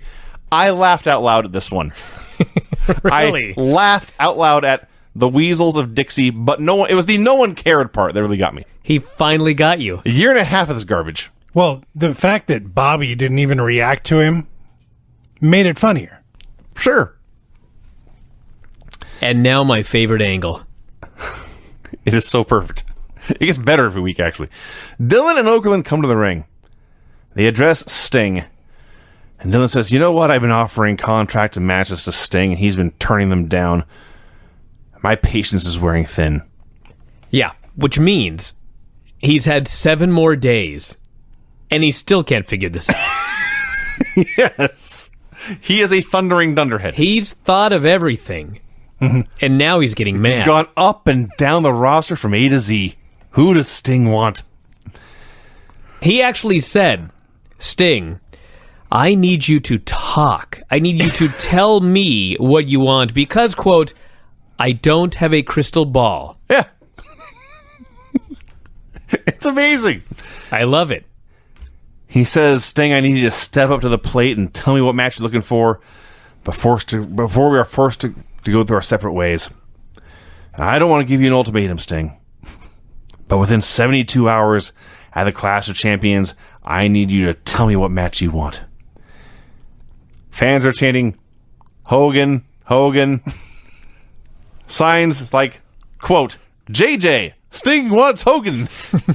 And the best part is, the fans are chanting for Hogan at the top of their lungs. They're holding up signs for Sting versus Hogan. Numerous. And J.J. Dillon stands in the ring and he crosses his arms and he begins stroking his chin. JJ's crossed arms chin stroking. Befuddlement. Chanting, Paul Hogan? Fogan? Shogun? What the fuck are these people saying? What did Sting want? Getting pissed off. So Sting comes through the crowd. He enters the ring. He grabs this idiot J.J. Dillon by the tie and is just pointing to signs. And the fans are chanting Hogan's name. And the announcers just sit back for a minute and just let the whole arena chant Hogan's name. They're holding up signs saying Sting versus Hogan, pointing to the sign. This could not be any more clear. Dillon is standing there, still his arms are crossed. Gene begs Sting to speak. Don't give us the silent treatment, he says. And finally, after weeks of this, Tony Schiavone can take no more, and he says, for goodness sake, he wants Hogan! So actually, his exact quote was, just listen and look, for goodness sake. Yes. Sting finally leaves the ring, which Gene and JJ take as a sign of rejection. He's turned his back on us again. Sting returns with a sign, which it took a fan no more than 20 seconds to make. It was a Sharpie on a white background just scribbled, Hulk versus Sting. And Sting gets in the ring and he's got this sign. And he's got, like, the back of it is turned to Gene and JJ. And Gene points to the sign and says, what do you have there? And Sting turns the sign around to reveal Hulk versus Sting. And Gene goes, and Okerlund and Dillon retreat to the corner and the segment fades to black. That's right. They didn't even address it. No. Because now, the rumor is we may have an answer at the Clash of the It Champions. appears. This is something that would I happen. love it. It was something that happened on, like, the Naked Gun movies. you Yeah. know? It's like one of those things that whenever I do an interview and someone goes, what is it that you love about wrestling? Explain to someone who's not a fan. Like, I couldn't really explain this without a great deal of time, but this right here, everybody, Yes. this is what I love about professional wrestling. You'd never see this in any other sport. No. You would never see this in any other form of entertainment. The closest I can come is in Three Amigos, when Steve Martin, I believe, is on the wall trying to get Chevy Chase's and Martin Short's attention by imitating birds. Sure. Walk up here. Walk up here. That's the same thing. So the NWO is back at their party. Now, for one segment where they had sparklers and sang happy birthday, it was funny. Now, this went on for a while. They drew a picture of J.J. Dillon on a whiteboard. They sprayed silly string at it. Kevin Nash noted that whenever they got together, it was some dingy, crappy warehouse. Then Kevin Nash danced as everyone circled him and chanted, "Go Kev, go Kev, go Kev." Now, Brian, you mentioned this before. I was sickened. These men were considered cool. Yeah. How can that be? Well... Don't look at me that way. You're the audience, dude. Fair enough. DDP and Lex Luger versus the Outsiders. Oh, my God. The announcers are openly trying to figure out how J.J. Dillon can be so dumb. They have this tag match, and the heels sold like crazy for the baby faces. They finally cut off DDP. They have the greatest old school basic tag team match. Paige fights and fights and fights and fights and fights and fights and fights and fights and fights. And finally, he makes the hot tag. And keep in mind, there was one moment where he almost made it and Nash cut him off and the crowd sort of died. And I thought, oh man, one time too many. But no, he finally gives a hot tag to Luger. Luger hits the ring and the place is going absolutely nuts. He hits like one clothesline, the NWO hits the ring. And it was just like, Yep. You couldn't even let this guy like do a full comeback Just do a and get couple one of these slams. guys in the rack Yeah. before these idiots run in. Like literally the moment. And I know some people will say, well, Brian, they ran out of TV time. There's a goddamn referee with an earpiece on. This was not a timing issue. This was the moment he hit the ring. They sent all the guys in. And the only thing that saved it was Flair and who else ran down to Giant. Giant. No Hennig, by the way. Flair and Giant run down, and Tony Schiavone just goes nuts, and he's screaming, "This is war!" And there's craziness everywhere. The fans are going nuts, and Pee Wee Anderson is standing there in the middle of the ring, and he's covering his head. Like they're legit in a war, and bombs are falling from the sky. That was actually pretty fucking cool, but my God, what a terrible finish. I was so pissed off. Okay, so Hall and Nash come out. Luger and Page are already in the ring, and the crowd greets Hall and Nash with trash, and Nash is kicking it out of the ring, and somebody throws I don't know if it's a full cup, but a soda cup hits the ring. And Nash turns in the direction from where the cup was thrown and gives a gentle wave as if to say, no, I have to wrestle in here too. And the trash stopped. That was awesome. So they do the match, and we have seen a lot of bad Kevin Nash matches, and we will see a lot more. And I feel we have buried him so often. I don't feel bad about burying him, but I feel it's important to point out that he has a good match as well. And this was a good match that he had. And it was funny because at the same time, give or take an hour, but at the same time, Hall and Nash were doing this main event tag team here on Nitro. Their best friends in the world, Shawn and Hunter, were having a main event tag team match on Raw. And Nash even did a crotch chop. There were crotch chops on both shows, yes. And I was watching it, and it was amazing because Shawn and Hunter, they came off as like a great Southern-style tag team, the Midnight Express or the Heavenly Bodies or one of those units. Hall and Nash came off from like another era and another region. They were like the Executioners. They were a 1970s MSG heel tag team where we're going to move real slowly. 95% of what we do is going to be stomping, punching, and elbowing. Occasionally, we'll do some sort of slam. And it's not going to be very, very slow. And if move to move is not going to be very good, but it's going to build up to that hot tag so well, it's going to work. And that's what it did. It worked. They worked a very smart match and got the most out of the very, very, very little they did. And it's time for the hot tag. And Page, who is a big man, and Nash, who is a huge man, Nash whips him in, and he goes to a side slam, and Page counters with the head scissors like they are two tiny luchadors. Crowd goes apeshit. And it all built up to the hot tag, where, as Brian noted, they just yanked the rug right out from under you. Fuck this company, thank God they're dead. I was so pissed 20 years later watching this. So the NWO hits the ring. They're beating them all up. Out come Flair and Giant to make the save. And what actually happens is Flair joins in the brawl on half of the ring. And it's Flair, Luger, Page versus all the B-teamers over there. And Nash is the other half of the ring to himself. And he is given the come here sign to the Giant. And the Giant is making his way down the aisle. And the crowd's going nuts. Because guess what? It's cool when Giants fight. And Giant and Nash hit the ring. And let's be honest. This was a cool brawl. I've seen a lot of very bad Kevin Nash brawls. This is a very cool brawl. Places go nuts for that. And it ended with all the sheer chaos. So, I don't even think by the end the crowd cared about not getting to see Lex's comeback. But it was so bad. He couldn't have given him 60 seconds to run wild and be Lex Luger. But that was Nitro. It was a very exciting show. It's funny to watch him. I always am more excited for Nitro than Raw. Because Raw has better main event storylines, but the rest of that show is just like a chore. The depth on Raw is terrible. Oh my God, those hog farmers come out and I just fall asleep. The bikers. It's odd because I'm more excited to watch Raw because I was always a WWE kid. So was I, but God, that show, the mid-card on Raw is just hideous. Mm-hmm. Yeah. Absolutely hideous. WCW Monday Nitro, 19 years ago here today. Unopposed, set a whole bunch of records, as I'm sure you can imagine. You mentioned Max Headroom. On this show, they announced we are in the home of Hootie and the Blowfish. How was that? That's, a reference from the 90s. Okay. Yeah. Yours was a reference from the 80s. There we go. Yeah.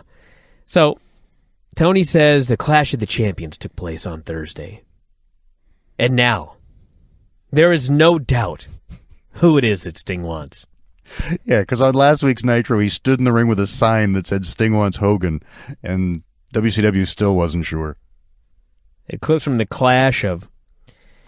Basically, Eric is in the ring with the NWO, and the power starts to go on and off, and Sting is shown in the rafters with, yes, a bird. I think it's a vulture, wasn't it? It was a vulture. Some of you might recall there was a storyline in TNA where Eric Bischoff was held hostage by a crow. Was it a crow, or was it even just a little blackbird or something? It was some sort of bird. A bird, yeah. Bischoff doesn't do well with birds. He doesn't. Wonder what he thought of Coco. Hey. Maybe that's why Coco didn't get brought back into the NWO. It could have been. He's got a bird phobia. So a child's voice spoke up. I believe Linus from Charlie Brown. I don't even remember what he said. Something about Sting. But anyway, the lights go out, they come back on, and the bird, the vulture, is now on the ring ropes. So Bischoff and the bird look at each other forever.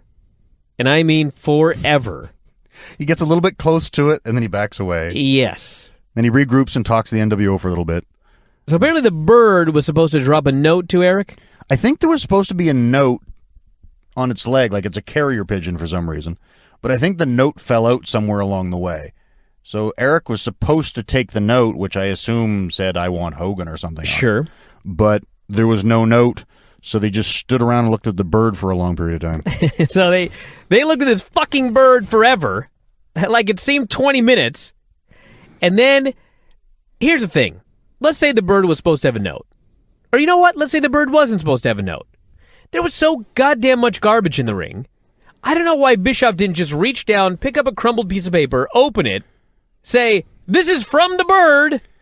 It says I want Hulk Hogan. I think they actually did something like that. Because it wasn't that long ago. When the network first came out, I watched all the Clash of Champions, and this is the very last one. Oh. Because they're replaced with Thunder next. It's not the very last one, Lance. They're coming back. They're coming back.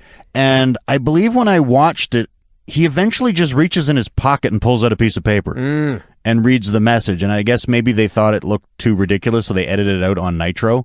But again, it wasn't that long ago I watched the last Clash, and I think he did eventually just pull a piece of paper out of his pocket. Well, anyway, what happened here is finally, after looking at this goddamn bird for an hour, they just go back to Mean Gene Okerlund, and Gene says, well, J.J. Dillon, literally on a silver platter, offered Sting the world. It's a big platter. And an interesting world. Yeah. Calls out Eric. Gene has J.J. Dillon on the phone, the worst connection ever. J.J. says, here was their explanation, since we didn't get a note. He says the fans have lit up the switchboards, and they have spoken, and the fans believe that Sting spoke loud and clear, and so at the end of the year, before this year is out, I will sign Sting versus Hulk Hogan. Because he needs 4 months to sign a match. Yes. And of course, everybody goes crazy, and Eric flipped out, and said if Hogan wanted Sting, he'd take him just like that. Of course, Sting comes out, he gets in the ring behind Eric, and ended up putting a Hogan shirt on Bischoff's head, shoved him over, and then stuffed the shirt down his throat. Big pop for that. What about this Raven promo? It's really a Bray Wyatt promo without the really great delivery. Yes. And it's amazing how, now I don't want to use the word clean cut, because obviously he has the long hair, but just how young and fresh Raven looks. Oh man, the Rotalonia. Yeah, he's aged a little bit in 19 years. Sorry, Scotty. Well, if Scotty argues that point, then he loses a little bit of credibility. Because he has aged a little bit in the last 19 years, as have we all. La Parka and Psychosis against Glacier and Ernest Miller. 2 luchadors against an American and a karate guy who was about 2 months into his career with almost no training.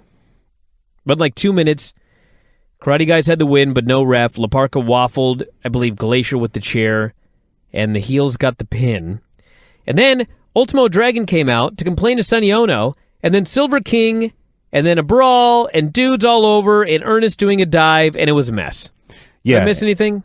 Silver King did a flipping senton and landed right on Dragon's head. Man. Yeah, I'm not sure why they keep putting the luchadors with the karate guys. It's like, I don't think there could be a worse style matchup, with the exception of, was it a Clash or a pay-per-view when the Freebirds fought Silver King and Texano in the NWA World Tag Team Tournament? It was the worst style clash in history. Saying something. Watching Michael Hayes and Jimmy Garvin try to catch topes was just ridiculous. We had Ultimo Dragon versus Silver King. Dragon told the ref, I can do this match, even though he's been beaten up in the previous segment. And so the ref rang the bell. Yep. The dude's on the match selling. He didn't even let the guy get to his feet first. So then Ultimo Dragon just stopped selling, and they had a lucha match, the highlight of which was Silver King putting Dragon in an abdominal stretch and grabbing a full handful of his nuts. Had to have been. I don't know what else his hand would be grabbing down there. Yeah, instead of grabbing the rope for additional leverage, he just seemed to reach between his legs, grab his ball sack, and Dragon sold more. He literally was grabbing his balls. Had to have been. And then Tony, on commentary, goes, Silver King has got a big hand. He's holding on to his hamstring. It's like, oh yeah? Huh, how about that? So his hamstring goes rather high. Although that wasn't the highlight of the match. I think the highlight of the match was Tenay calling the back spring hand elbow. Yes, he did a back spring hand elbow, and then a Hurricane Rana, which was botched, and then a top rope Hurricane Rana and a Dragon Sleeper for the win. Even though we buried it, it was kind of fun. But why do you beat the living hell out of Dragon by 3 guys to have a match that he's just going to win? Oh, man, if you're watching the show like this, Lance, well, you're in for I it. suppose. You're in for it, dude. I apologize. My bad. It's barely even started. Hall, Savage, and Liz came out, and this was quite the deal. Hall said, we're the reason you're all here tonight. We want to welcome our newest member, DDP. Of course, no DDP. Savage says, listen, I have to be honest, I voted no on DDP, but the NWO didn't have a weak link, so I'm cool that he's in. I don't even know what that means. Well, every team needs a weak link, so they got DDP. I see. I got it. Thank you, Lance. There you go. You're quick on the uptake. I was very slow on the uptake. I thought they were both slow on the uptake during this whole promo. That's part of the problem. It was a fairly pointless promo for quite a while, yeah. Rambled on, music played, Savage called out Luger and vowed to punk him out. But then Tony announced the match like it was already booked, like he didn't really call him out. Yeah, I don't know what's going on here. I think it was just we need to get the NWO on TV in this segment. Gene showed clips of a blinded DDP giving Luger the diamond cutter at the Clash, which brought out DDP. He could not believe that Gene was skeptical of where his allegiance lays. He says, it's ludicrous that I would join the NWO. And Gene says, well, were you blinded and hit the wrong man? And DDP says, duh. And Gene was flummoxed. Flummox, good word. Tried to get hold of Lex later, but he left. Couldn't get a hold of him. He's not in the building as of 10 minutes ago. He vowed that he was a stand-up guy, and if Luger was there, he would be there later as well to talk to him. I really like this, because as much as, again, you're burying me for looking for logic in the last segment, this is something that drives me crazy now when you have guy and a girl that are a couple or tag team partners, that they do the inadvertent misdirection spot, we hit your partner, and 7 days later they want to call their partner out here to talk it out. That's right. Where Page explained that when he got to the back, Luger had already left the building, and that he had called him during the week and couldn't get a hold of him, and he got to the building early and he couldn't find Luger, so he hadn't had a chance to talk to his buddy yet. It's like Page is dotting I's and crossing T's, and I appreciate it. Hey, I mean, listen, 20 years ago, 25, 30 years ago, if you and your buddy have a problem and you both drive off in a separate car and you're going to separate hotels, there are no cell phones. How the fuck would you get a hold of a guy until you show up at the next event? Hey, Page had his Palm Pilot. You know, he did actually at the time. But the point is, you could get Yes. away with that 30 years ago. You can't get away with that in 2016. No, now they say, I reached out on social media and I haven't heard back from my wife. That's right. We had Benoit and Jarrett. This was a Memphis versus Japan battle. And Memphis won. Yeah, there's something wrong with that. Benoit destroyed him forever, went for a superplex. Jarrett turned it into a small package, 1, 2, 3. Wrong man won this battle. Yep. Although, one thing that was really bad with this match is the announcers botched the call of the pin. I don't know if you noticed, but they said 1 when it was the 2, and they said 2 when it was the 3. Yes. And then Benoit kicked out at 3.5, and it felt like it wasn't the finish. And then we had the Faces of Fear. Meng Barbarian, it said on the screen. Yeah, like it's the one dude's name. Yeah, there was no and. Meng Barbarian faced Wrath and Mortis. Listen, here's how I'm going to explain this match. I love Meng and the Barbarian, but this was horrible. Barbarian sold only as much as absolutely necessary, and then he just stopped when he was done with it. He applied the stroke, or something resembling the stroke, maybe a front Russian leg sweep you thought it might have been? Yeah, because he had the one arm hooked behind his own head and the other, and then it sort of looked like a stroke and sort of like a frontward side Russian leg sweep. Mortis and Meng get a hot tag. It just, with every passing moment, turned into more of a disaster. But you know what? At the end of the day, what do you want out of Meng and the Barbarian? You want chaos. That's what we got. Two dudes that you look at and go, man, I would not want to fight these men. Yes. So at the end of the day, the easiest way to describe this is it was really not good, but goddamn, it was fun. Yeah, and we got a Tongan death grip for the finish, and then they continue to fight afterwards because this feud must continue. Horseman came out. Gene was there to interview them. If only Vinny were here, his favorite segment. Actually, finally, after all these months, was great. Yeah, it really was. And it's telling because this was 19 years ago. And as soon as they come out and started, I looked at you and said, is this the My Spot promo? This is the Arn retirement promo. That's right. And the fact that as soon as they hadn't even started yet, and I'm like, oh my God, this is the promo. And now I'm curious if the promo would be as legendary if the NWO didn't do the spoof. Good question. Because it was a great promo. And Flair standing just behind Arn, he's just over his shoulder, and you can see him tearing up as Arn delivers this awesome promo. Well, here's part of the deal. So Arn cuts his promo, and the NWO ends up spoofing it, as you noted. Now, the other thing about that is, if you were following the business very closely, you know the entire disaster that went on backstage with that Horseman spoof. Where, like, the Horsemen were supposed to beat up the NWO afterwards, and the whole thing fell apart, and they never got their revenge, and Arn was pissed off, and his family, the whole 9 yards.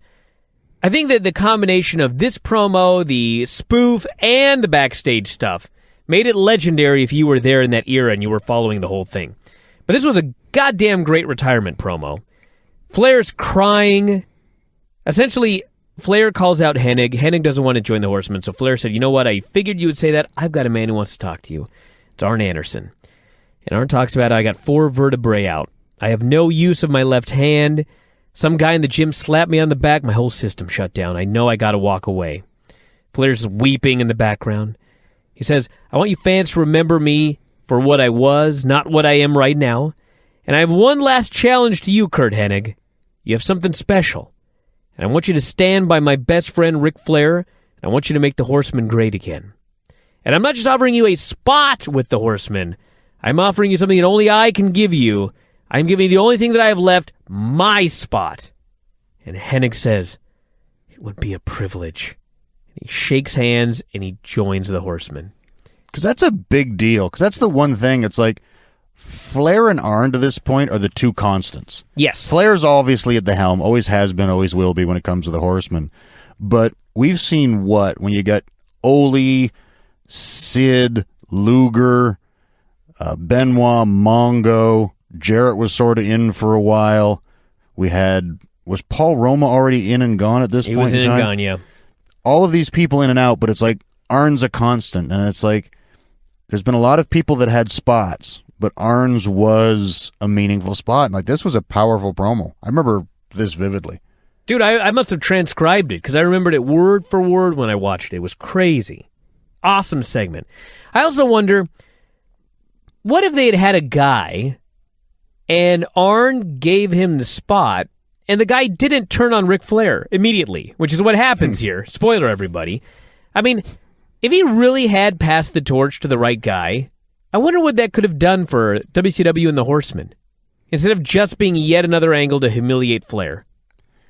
Yeah, and what a great spot had they picked the right guy. Because, to be honest, Curt was super established at that point. He's not going to get that big elevation. But if you had, again, just for a today analogy, if you wanted to put Roman Reigns on the map type of thing, it had that guy that you wanted to do, and you put him in that spot, it would really mean something, yeah. And then we had Eddie Guerrero and Steve Mongo McMichael. I love Mongo. I think part of Mongo's charm is that he is the exact opposite of Kevin Nash. Nash did as little as humanly possible to get by, whereas Mongo completely sucked, but he tried so hard. Yeah, he's willing to do anything and give anything in there. He gave it his all. And I think the biggest thing is it's because he's just a big, tough bastard. Yeah.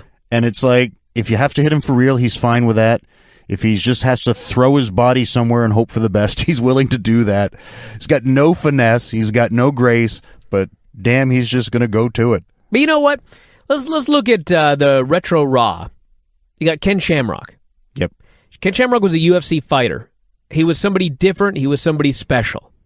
He should have come in and done a shoot fighter gimmick, but instead, he did it for like one show, and then they turned him into a professional wrestler who did a bunch of professional wrestling moves, and he was exactly like everybody else. Including Rana's. That's right. Mongo is a fucking member of the Chicago Bears. He's a big-ass, tough football player. Why would you want anything more from this guy? Why would you want finesse? He clubs the shit out of people and he runs them over. That's his offense. Yeah. Like, in the words of Daniel Bryan, why would you want Mongo to be a technique wrestler? Exactly. He's a football player. And Mongo was not a cowardly wrestler. No, he was not a cowardly wrestler. That man would throw. So Guerrero does this absolutely hideous tornado DDT, which was all Mongo's fault. Oh my God, yes, he did not bump the way you're supposed to. Try to springboard Hurricane Rana. Mongo cannot roll, but goddamn he tried. But imagine Eddie figuring that I'm going to do the springboard Rana on Mongo. Yeah. So then finally, Eddie goes for a high cross and actually maybe a moonsault, whatever it was. No, it was the dive back. It was the top rope crossbody while you're facing out. That's right. And you spin and come back, and Mongo caught him in the tombstone pile driver position. And hit him. And hit him. So yeah, Eddie's got balls too. This was also a complete disaster, but it was so much fun. It was an enjoyable disaster. Then we had what may have been my favorite segment, and I'll tell you why. Rey comes out, Rey Mysterio. He says he should have known better than to go to Sturgis and wrestle Conan. Dr. James Andrews is going to give him a definitive answer tomorrow as to what's wrong with his knee. So here's what I wrote. Out comes the Hamburglar. K-Dog. So the moment I write, out comes the Hamburglar, Conan says, Ray, you should grab yourself a Happy Meal. It's like, so clearly he knew that his gimmick, he looked like the fucking Hamburglar. Anyway, he beat him up and Giant scared him off. And then Ray did the promo talking about K-Dog talking about his Raza or his family, whatever the hell he said. Familia. And he says, him and the Giant are family. And I'm like, when did this happen? It's the other side of the family, I presume. It's just like, when were they family? It's like, I thought this was the first time Giant came out with them. You know, when you're all in that babyface locker room, you're just a family, Lance. You There should you know go. this. Or someone just decided, let's put the biggest and the smallest guy we have together. That'll be neat.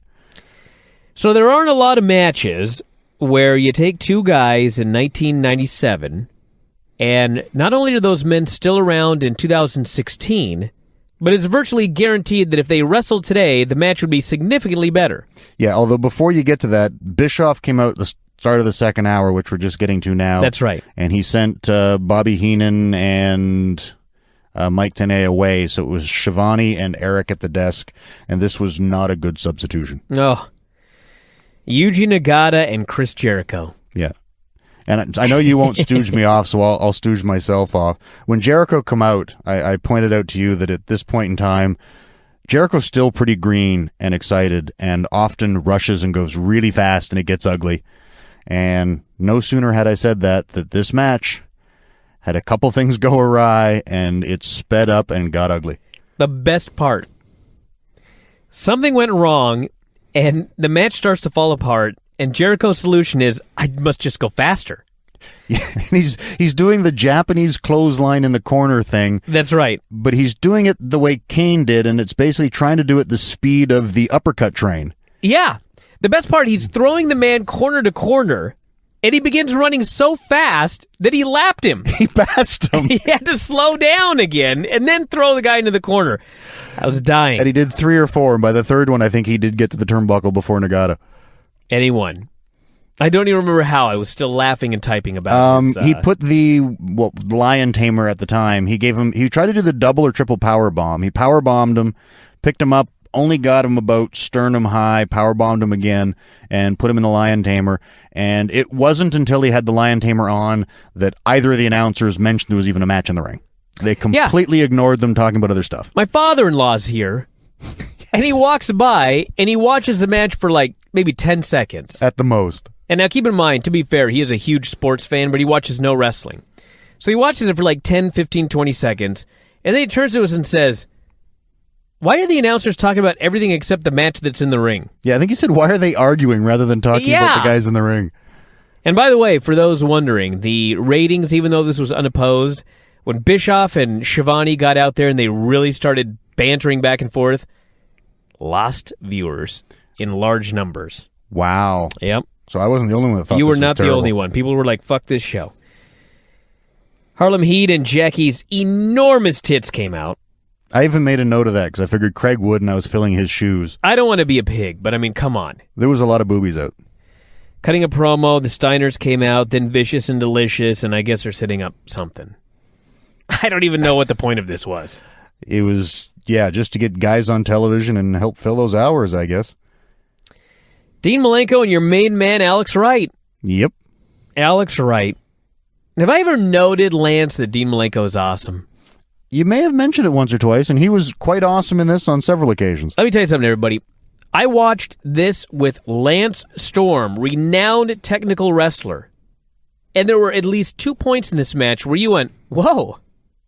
Yeah, You were caught off guard by how cool Malenko was. Well, I wasn't caught off guard that he was cool. He just did a couple of really cool things I haven't seen either in a while or perhaps before. Yeah. The one was he was caught in the head scissor, and he spun to his back, had Alex's legs crossed, and then he bridged up, which I've seen done a bunch of times, but then he did pull over, walk over, whatever, and ended up sitting on Alex's back with the legs crossed. I'm like, that was cool. And of course it was Malenko. Awesome. And it was Malenko, so it was smooth as hell. Yeah. So he went for the cloverleaf, and Eddie and Jarrett hit the ring for the disqualification. Just because we mentioned the two things, right before he did the cloverleaf, Alex went for a German, and he hooked his left foot behind the knee of Alex Wright to block it, which I've seen a million times, was really cool. But then he pulled real hard and tripped him with it and bumped Alex and then spun immediately into the cloverleaf. And I was like, God damn, Dean Malenko's great. He was very, very good. So, like I said, Eddie and Jarrett ran in for the DQ and horrible finish. Malenko in the figure 4, Alex with the boot off the top, Eddie with the frog splash. And then they played Alex to write some music because he's the big star of these guys. Now, listen, when WCW was having problems, everybody wanted to see the young guys elevated. They wanted to see the guys like Malenko and Guerrero and Benoit moved up into the main event scene. Now, I'm not going to say they shouldn't have done that because obviously they should have. That's one of the reasons the company died. But when I saw this match, and I thought, you know, what we really needed was them to move these guys up so they could have 2-minute matches with DQs when dudes run in the main event of every fucking show. I don't think that would have been an improvement. No, well, Eric Bischoff talks about everything but them. God. And finally, Savage and Luger. This was weird. It was very weird.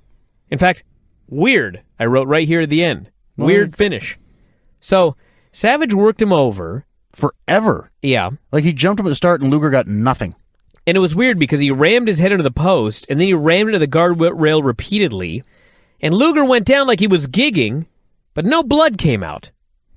He needed Lesnar there. Or Savage to open him up. Did you ever see that match where Savage and Flair did the match, and Flair was going to get juice, and instead of doing it himself, he had Savage cut him? No. Oh. I can't imagine that's a good idea. No. Imagine what you think would happen. That's exactly what happened. Anyway, Savage sold forever, long sleeper, Luger backdropped his way free, makes his big comeback. This led to the only good thing that Bischoff did all night on commentary. When he was counting Luger's moves? Luger hits the forearm, and he goes for the rack, and the place is going nuts for the rack, and, of course, the NWO guy is selling. And Eric Bischoff on commentary goes, "We need medical attention. Scott Hall went to medical school." And Scott Hall is on the apron, and he interfered for the DQ. I thought, okay, that was a funny line. So Hall hit the ring, Luger turned around, he's blinded or confused or whatever, and DDP's right there, and so he racks DDP right as the show goes off the air. So we're supposed to be wondering, what's going on? Are these guys feuding? Is it constantly an accident?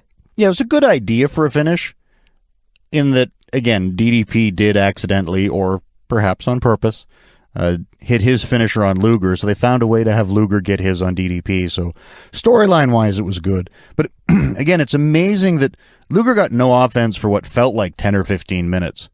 But as soon as he got his comeback, crowd going crazy. Luger's so over, and especially after the cutting him off at the knees when he won the title for a day and a half or whatever it was, it's amazing how over this dude remains. You know what's so funny, too, is sometimes people talk about how Bryan always wants something, but then he gets it and he complains. Now, I don't feel like I do that, but I'm going to do it right here. Every week on this goddamn show, the main event comes, and it goes 2 minutes, and a bunch of idiots run in, and it's a DQ, and it sucks. They finally give us an 8-minute match, and it was so boring. Well, yeah, but I think you were expecting more than just Luger laying on the floor selling while Savage You're stomps right. on him. I was expecting more. Now, Savage had some awesome stomps because he stomped Luger in the back of the head, from the side of the face, and I don't think he hurt him at all. But yeah, it was just Luger laying there. He didn't throw a punch.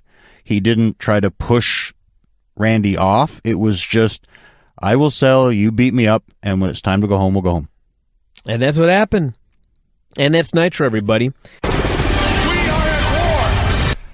Nitro number 103, September 1st, 1997. Great show. Last week, okay, go ahead. For the opener alone. The opener was tremendous. Yeah. In fact, throughout this show, maybe it's because it was 3 hours long, so we were to make some video packages. The quality of the typical WWF video package compared to the quality of the typical WCW video package, usually a giant gap. the one category where WWF has always crushed them is video packages.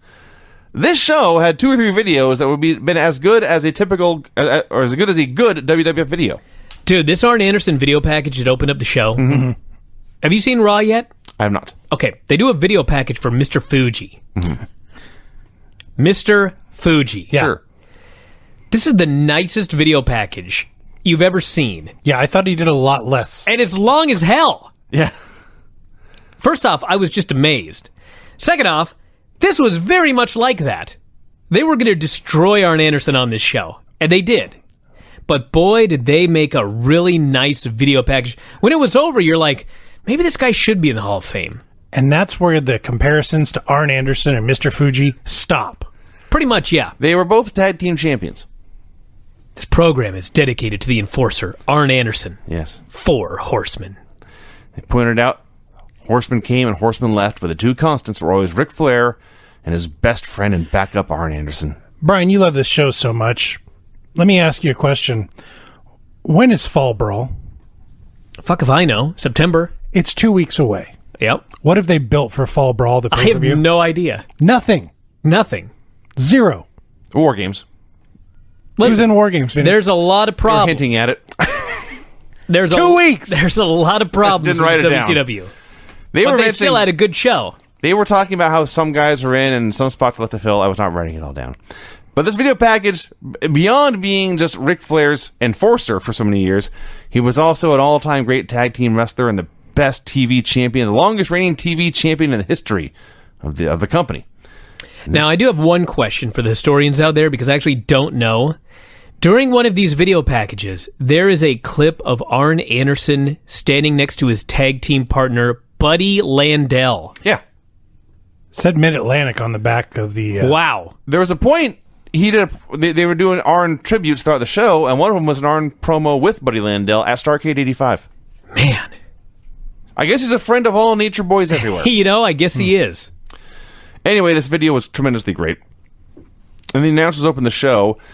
And they recapped last week's show, which in 19 years, I still have not seen this angle in its entirety, and I really need to go back and do this next week. But the one they showed last week, which I'm sure you and Lance discussed in detail, when the Horsemen all came out, once again asked Kurt Hennig, will you join? Kurt Hennig said, I can't give you an answer. Flair says, I thought you might say that, so I brought down a friend. And out came Arn Anderson. Did they play the whole thing? A good chunk of it, at least. I don't know how far it went. Pretty but- close. It sounds like they played the whole thing.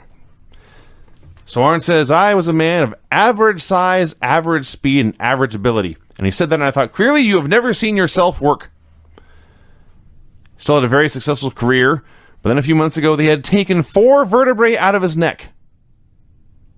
I think that's not medically possible, but I'm sure he had neck surgery. Maybe they fused them. That sounds better. Well, they didn't remove them. Yeah. He didn't get 6 inches shorter. Well, sometimes they take your head off, remove vertebrae, and then put it back on. Did you see there are scientists? Oh, yeah. They're actually planning a human head transplant. Yeah. It's been done with monkeys. Wow. Doesn't work. Oh, well, that hasn't been done. Well, it's been done. It's been attempted. But you can't interview the monkey for the brief period it lives. I see. Yeah. Anyway, It's an after dark right there. Apparently. so Arn says he tried to make his comeback despite the pain and the weakness in his left hand. His left hand, he noted, which is always his punching hand. And he said he was too fragile and too much pain to continue. The first time somebody slapped him on the back, he dropped his water. As he watched the water pour out of the bottle, he realized that was his time as a wrestler running out. He said, getting back in this ring, it would be suicidal, would also endanger the career of myself and fine men like this other horseman, and I will not settle for being anything less than the enforcer Flair deserved. And Arn's going on. And if you didn't know the story and you weren't really paying attention, this would just be every other great Arn Anderson promo ever. They were all great. But there was nothing in his delivery to indicate that something was unusual. Meanwhile, his best friend Ric Flair is in the background, choking up, desperately trying to keep it together. So Arn says, I want all you fans to remember me not as I am, but as I was. Good news, Arn! Mission accomplished. He turns to Kurt and says, Kurt, you are something special. I know you've been looking for a spot in the Horsemen. And I'm not just going to give you a spot in the Horsemen, I'm going to give you my spot. And Kurt just got right to the point. No one in wrestling could turn that honor down. It would be a privilege. And he shook Arn's hand, and that was that. And even in abbreviated form, and a week later, this was still great. Jeff Jarrett and Eddie Guerrero versus Chris Benoit and Steve McMichael. Oh, my God. This was amazing. What was amazing was the crowd Yeah. losing their minds. They were more into this than the Louisville crowd had been into Shawn and Undertaker. They Mainly because they were were twice as big. so into Chris Benoit. They were so into Mongo. Mongo, he may as well have been the entire 1985 Bears. There Sure. may as well have been 50 men in that corner. He got cheered so much. Now listen, let me tell you what was great about this match. When you hear Benoit and Guerrero are in a match together, you immediately think they must have had a great technical wrestling match. Yes. You'd be wrong in this match. These guys had a fight. They beat the crap out of each other. They beat the shit out of each other, and what was amazing was these two men who are renowned for their technical ability, when they decided they were going to brawl, they showed everyone else how to brawl. Oh, yeah. There ain't one brawler in this entire WCW company, and probably in the whole world after this match, that can brawl like these two guys brawled with each other. Who's better? Who brawls better than those guys? No one. I can't think of anybody. They didn't do any wrestling. Hardly any at all. They just got in a fight. In a fight. And Jarrett tagged in, and Benoit was slightly less intense, because Benoit and Eddie were, of course, best friends, so they had no problem beating the holy living hell out of each other. Whereas Benoit and Jarrett were colleagues, so Benoit toned down the violence just a skosh, but kept up the intensity. It was still great. They kept Mongo on the apron for like 5 or 6 minutes. He hits one clothesline from the apron, everyone goes crazy. They went crazy. So they built up to the hot tag. Finally, Eddie goes up top. Mongo grabs him, which lets Benoit hit a superplex. And that sets up the hot tag to Mongo. And the football star ran wild as a football star should, with forearm shivers, and he grabbed the small men and slammed them around. Well, let's talk a little bit about Then things went south. his comeback. At one point, he just can't decide what to do. And he's in there with Jarrett. And they stood there for so long that the announcers start bringing up, I don't think he knows what he wants to do now. No! And Mongo can't decide, and eventually he grabs the guy. And you know, he Jarrett decides- the whole time was like, slam me. Yeah, Slam he me. gives him a Slam me. side Slam slam. me. Hey, He gives him a side slam, and he's holding him out there forever, almost as long as Tim Hughes did in ROH. Meanwhile, Eddie and Benoit are doing spots behind him. it was funny. Yes. He tried. This man never gave up. No. I got to mention also, before the hot tag, Eddie goes up top, presumably for the frog splash, and Mongo grabs his leg, and Benoit leaps to his feet, and he runs up the ropes like he's running stairs, and he grabs the guy for a superplex from the middle rope, but then climbs all the way to the top rope, leaps high into the air for this superplex. Eddie bumps perfectly. Benoit bumps upside down on his head and flips all the way over and grabs the back of his neck. Yeah. This man had... He did not have a 1 through 9. He was always at 10. Oh, yeah. Can you do anything slow, dude? The answer's no. No. But he didn't hurt his opponent. No. He only hurt himself. Yeah. It's funny how quickly Benoit moves, and then you compare that to the way Dolph Ziggler moves. Also very quickly and completely different. It is completely different. Benoit was always in control. He moves very quickly from one controlled moment to another, whereas Ziggler just moves quickly from one uncontrolled moment to another. Benoit is a great Formula One racing driver, always skirting the edge of the course but never going off. Dolph, it just goes in a straight line and that road curves and That's Dolph right. goes flying off. Yep. So Dolph is he's a winner No. no. on the racetrack. No. He can cut the corners. There's two... What was the term I brought up on the way Listen, here? in my driving, if you go straight through the corners, you're more successful than the guy who hugs the curves. Brian doesn't like curves, though. Please How dare you? please start a racing league. How dare... I will. Gonna have walls everywhere. So anyway. So Jarrett puts Mongo in the figure 4. Eddie goes up top. Dean Malenko runs down. He shoves Eddie off. He splashes Jarrett, and Mongo escapes the figure 4 and gets the win. And everyone's happy. Dude, you know what match is Jarrett great? and Deborah and Eddie. You know what match is great? When it's the first match on the show, and Tony Schiavone has already lost his voice. So they did a bunch of these throughout the show, little 10-second promos, guys all in the locker room wishing Arn well, saying how much they respected him, wishing a happy retirement. Starts with Lex Luger. It's just what I just said. Lex, we've been the best of friends, the worst of enemies, but I always respected you, and good luck in your retirement. And the whole time, he's flexing his pecs back and forth. Left pec, right pec, left pec, right pec. He can't help himself. That's his gimmick. It's him. It's not his gimmick. Randy Savage and Scott Hall came out and took over the announce desk. So, the announcers are sticking around at first. And Scott Hall takes credit for all the people in attendance and everyone watching at home. So people like these fans and people like Larry Zbyszko, they hate their jobs, they got nothing going on, but you can live vicariously through us. All of you want to tell your boss to stick it, but you can't. But we can, so you enjoy us. And he turns to Larry. And I know it was live, but I still can't believe this made TV. Larry passes Hall a handkerchief and says, quote, "You must have been hanging out with Hogan. You've got something on your nose." Yeah. Hall was mortified and wiped his nose. So, they leave. Randy Savage begins to pontificate on the nature of Labor Day. I think he was saying that he was a brown noser, not that they were doing coke. Either way. Oh. One's much worse than the other. Well, Yeah. maybe they were doing both. The fact that Hall played along with it made me think, uh-oh. Well, it's very likely that Larry meant you're a brown noser. Yeah. And Hall meant, fuck. Oh shit, there's I coke in my coke on my nose. nose. Okay. So I was not wrong. You're both right. I took it as a cocaine reference. A blatant, unapologetic cocaine reference here on live TV. Maybe he was doing the coke off of Hogan's ass. Now, why did you have to even put that image in my head? Funny you should mention that. We'll talk about it later. Okay. Do we have to? Well, not on Hogan's ass, but I got something I got to say later. But we'll get to it. I don't like to jump ahead in these reviews. Okay. So they leave. Savage talks about Labor Day. They run down Luger and DDP, and that's it. Silver King versus Mortis.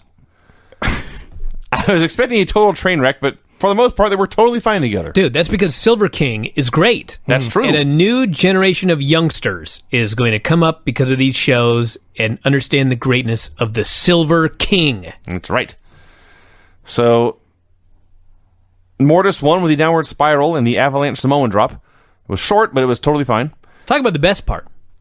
James Vandenberg calls out Meng and Barbarian. Mm-hmm. That was He's known. barely got their names out, and they're there. Oh, yeah. Because, you want to fight? Fine. Cool. They were waiting to be called out. We weren't booked. We were hoping to get in a fight. Not like some of these pussies, you call them out, and it takes them 10 minutes to get their ass to the ring. It's like they teleport. Doing their hair, putting on baby oil. Getting the music ready. Dude, these guys just ran out. They And don't need whipped no ass. music. And Yeah, then clear the ring. that's right. Real men. The Nitro girls came out and danced. We had another Arn Anderson tribute moment, and I just loved this. Usually when athletes retire, and they're showing highlight reels, it's either great plays they made, or celebrations as championships, or maybe some charity work they did that shows what a great person they were off the field, too. Arn Anderson retires, they show him backstabbing and betraying people. He turned on Dustin Rhodes and had a classic Horseman beatdown. That's who he is. It was awesome. That's right. They recapped J.J. Dillon calling into Nitro last week and vowing to book a match between Sting and Hulk Hogan by the end of the year. Eric Bischoff freaked out, vowed it would never happen. Sting came out, he put a Hulk Hogan shirt on Eric's head, sort of pushed him to the ground with his boot, and then he took the shirt back and looked around, and for the first time in a year, Sting smiled. Man. The Sting storyline is so great. It's so great. It's the only storyline that got pushed forward in this 3-hour episode of Nitro. And this was a recap. I pushed forward the ball bearing and Meng against Mortis and Wrath. That got pushed forward. Sure, Brian. It did. Okay. There was a brawl, and they're going to have a match. Didn't they have a brawl last week as well? Well, yeah, but we're moving towards Fall Brawl. I see. Now you know what's on the show. In 2 weeks. Yeah. They didn't mention it. Well, it's obvious. Okay. What, you need him to hold your hand? It's obvious. Talk about Yuji Nagata and Dean Malenko. That's a great idea. Talk about Shooter Larry. The fucking wrestling these men were doing. And Larry, who noted that he liked to wrestle amateurs because he'd let them take him down. Let them, Yeah. He'd let them take him down because they were thinking 2 points, and then he'd break their arm. That's a bad strategy. Oh, he'd break their arm next. Tragedy? Strategy. The point is, Strategery? What do you want me to say? Strategy. Strategy. Yeah, not strategy, like a tragedy. Strategy. Must you nitpick everything in my life? Go ahead, Mom? Vinny. Dad. My father's passed away, Brian. I Thank you. apologize.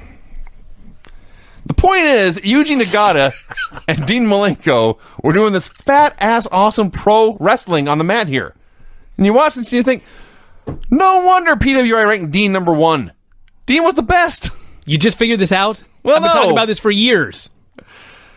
So Yuji is this huge exploder when Deborah and Jarrett came out. Deborah takes the ref. Jarrett snaps Dean's neck in the ropes. Yuji made the cover. Jarrett held down Dean's leg and the ref counted 3.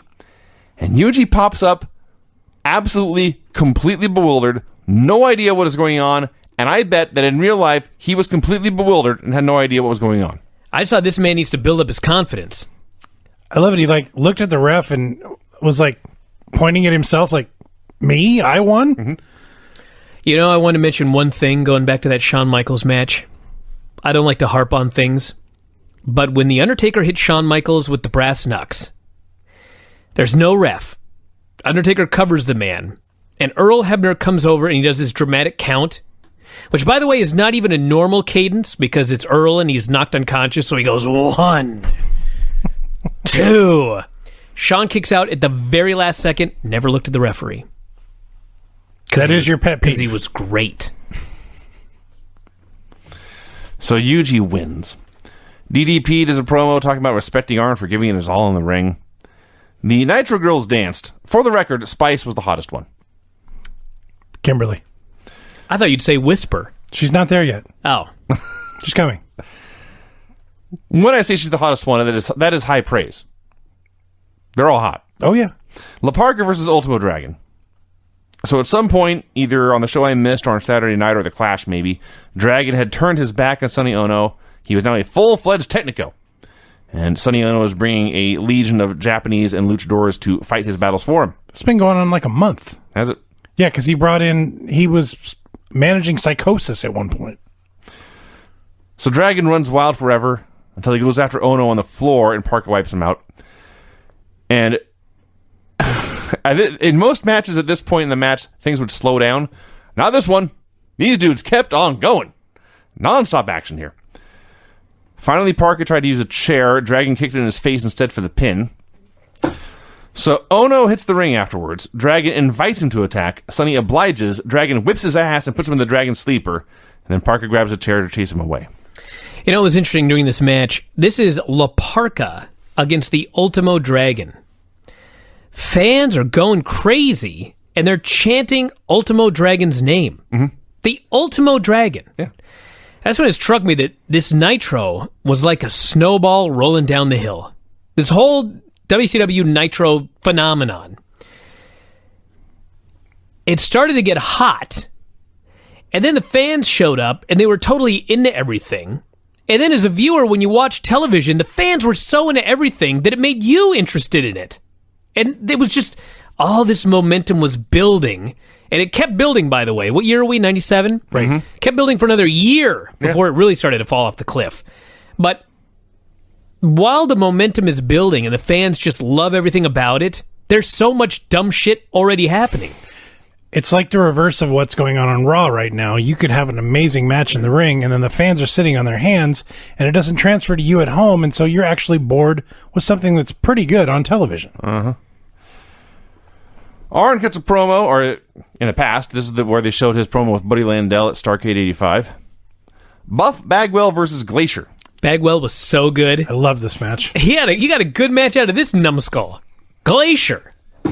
Can you imagine? Buff Bagwell was taunting him by doing karate poses, and he did this for about 2.5 minutes. Yes. And then he got karate kicked in the face. He turned around and took a karate kick in the face. This is awesome. This is not complicated. Can we talk about the greatest spot I've ever seen?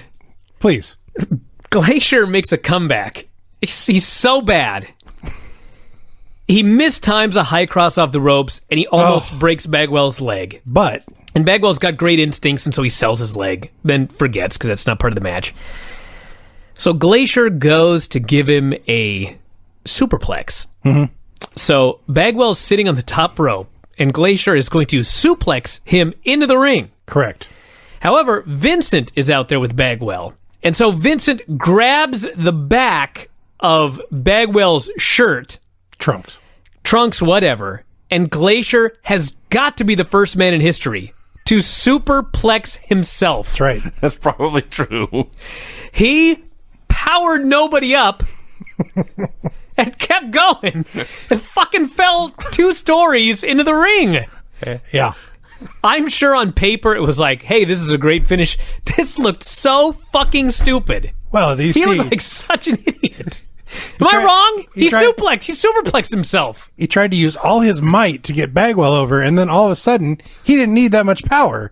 I've never seen anything so dumb as this spot right here. It was dumb, yes. In a match I liked. So that happened, and then Bagwell hit a blockbuster and won. Yeah. I actually liked the spot early on where Glacier, of course, is doing kung fu. And so he tries a high round kick, and Bagwell ducks. In one motion, Glacier turns the high round kick into a leg sweep, but Bagwell jumps.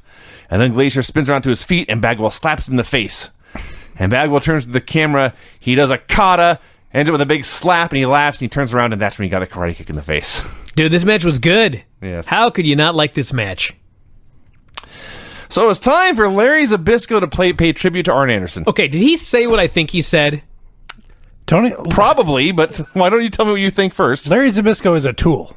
Larry Zbyszko comes out and says, he has 10 seconds. And all he can muster up is, Arn, you almost had a legendary career.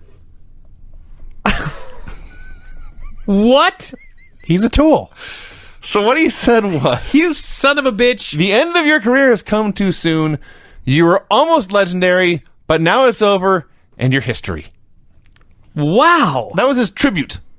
Now, I believe... Arn is a babyface right now. Yes. I think what he was trying to say was that, Arn, though you are a great part of wrestling history, you do not reach my own status, which is legendary. Of course that's what he meant. It came off even worse than that. It came off as, not only are you worse than me, you're gone. You're trash, buddy. This was amazing. He's such a jerk off. This was amazing. Had a Roddy Piper video package. Totally random. I didn't get anything out of this. Literally, I wrote Roddy Piper video package, and I moved on. Viano 4 versus Lizmark. I pointed to the screen. I said, Bryan wrestled him. And he goes, I did. Alvarez? I said, yeah. Yeah. So, first of all, a quick note. They mentioned Rey Mysterio Jr. visiting James Andrews, learning he would not need surgery, but would be returning to work in a knee brace. And Zbyszko counseled all wrestlers, let your injuries heal, don't return too early. Hey, for once he was right. So, the story of this match was Mike Tenay explaining to everyone that Viano's 4 and 5 were out here, and often they will switch places in the match, and fans and the referees won't be able to notice. As he's explaining the story, it is happening before their very eyes. Like 3 or 4 times they switch places, and the announcers never notice. Because I thought it happened once, and I went back to check, and it did. Then it happened a second time, and then a third. And finally, Tenay's like, wait, was there a switch? Yes, it says 5 on that man's trunks. Well, this is supposed to be Viano 4. You know what's so funny about that was, I was sitting there thinking, this is why I love wrestling. Because if this were real, and you had 2 guys who were going to do twin magic, both guys should have the same number on their fucking trunks. Yes. Right. Right? Yes. Sure. I'm thinking, if you have one guy's got a 5, and one guy's got a 4, you ain't going to fool anybody. Well, And as I'm writing that, they fooled the goddamn announcers 3 times. Yes. So much for my theory. Well, the problem is, you're smart, they're dumb. May as well have worn different colors. the Bella twins switched, and one's a A and the other one's a D double D. Many, many years ago, on like All American Wrestling, there was an 8-man tag with the Killer Bees. I knew you were going to tell this story. Have I told the story before? Yeah, but tell it again. Tell it again. It's worth it. It's the Killer Bees and like George Steele B and JYD B. And it's all these guys, they all have the same matching B masks on. And very early on, the babyfaces tried to do a B switch with B Brian Blair leaving the ring and JYD B taking his place. Mm-hmm.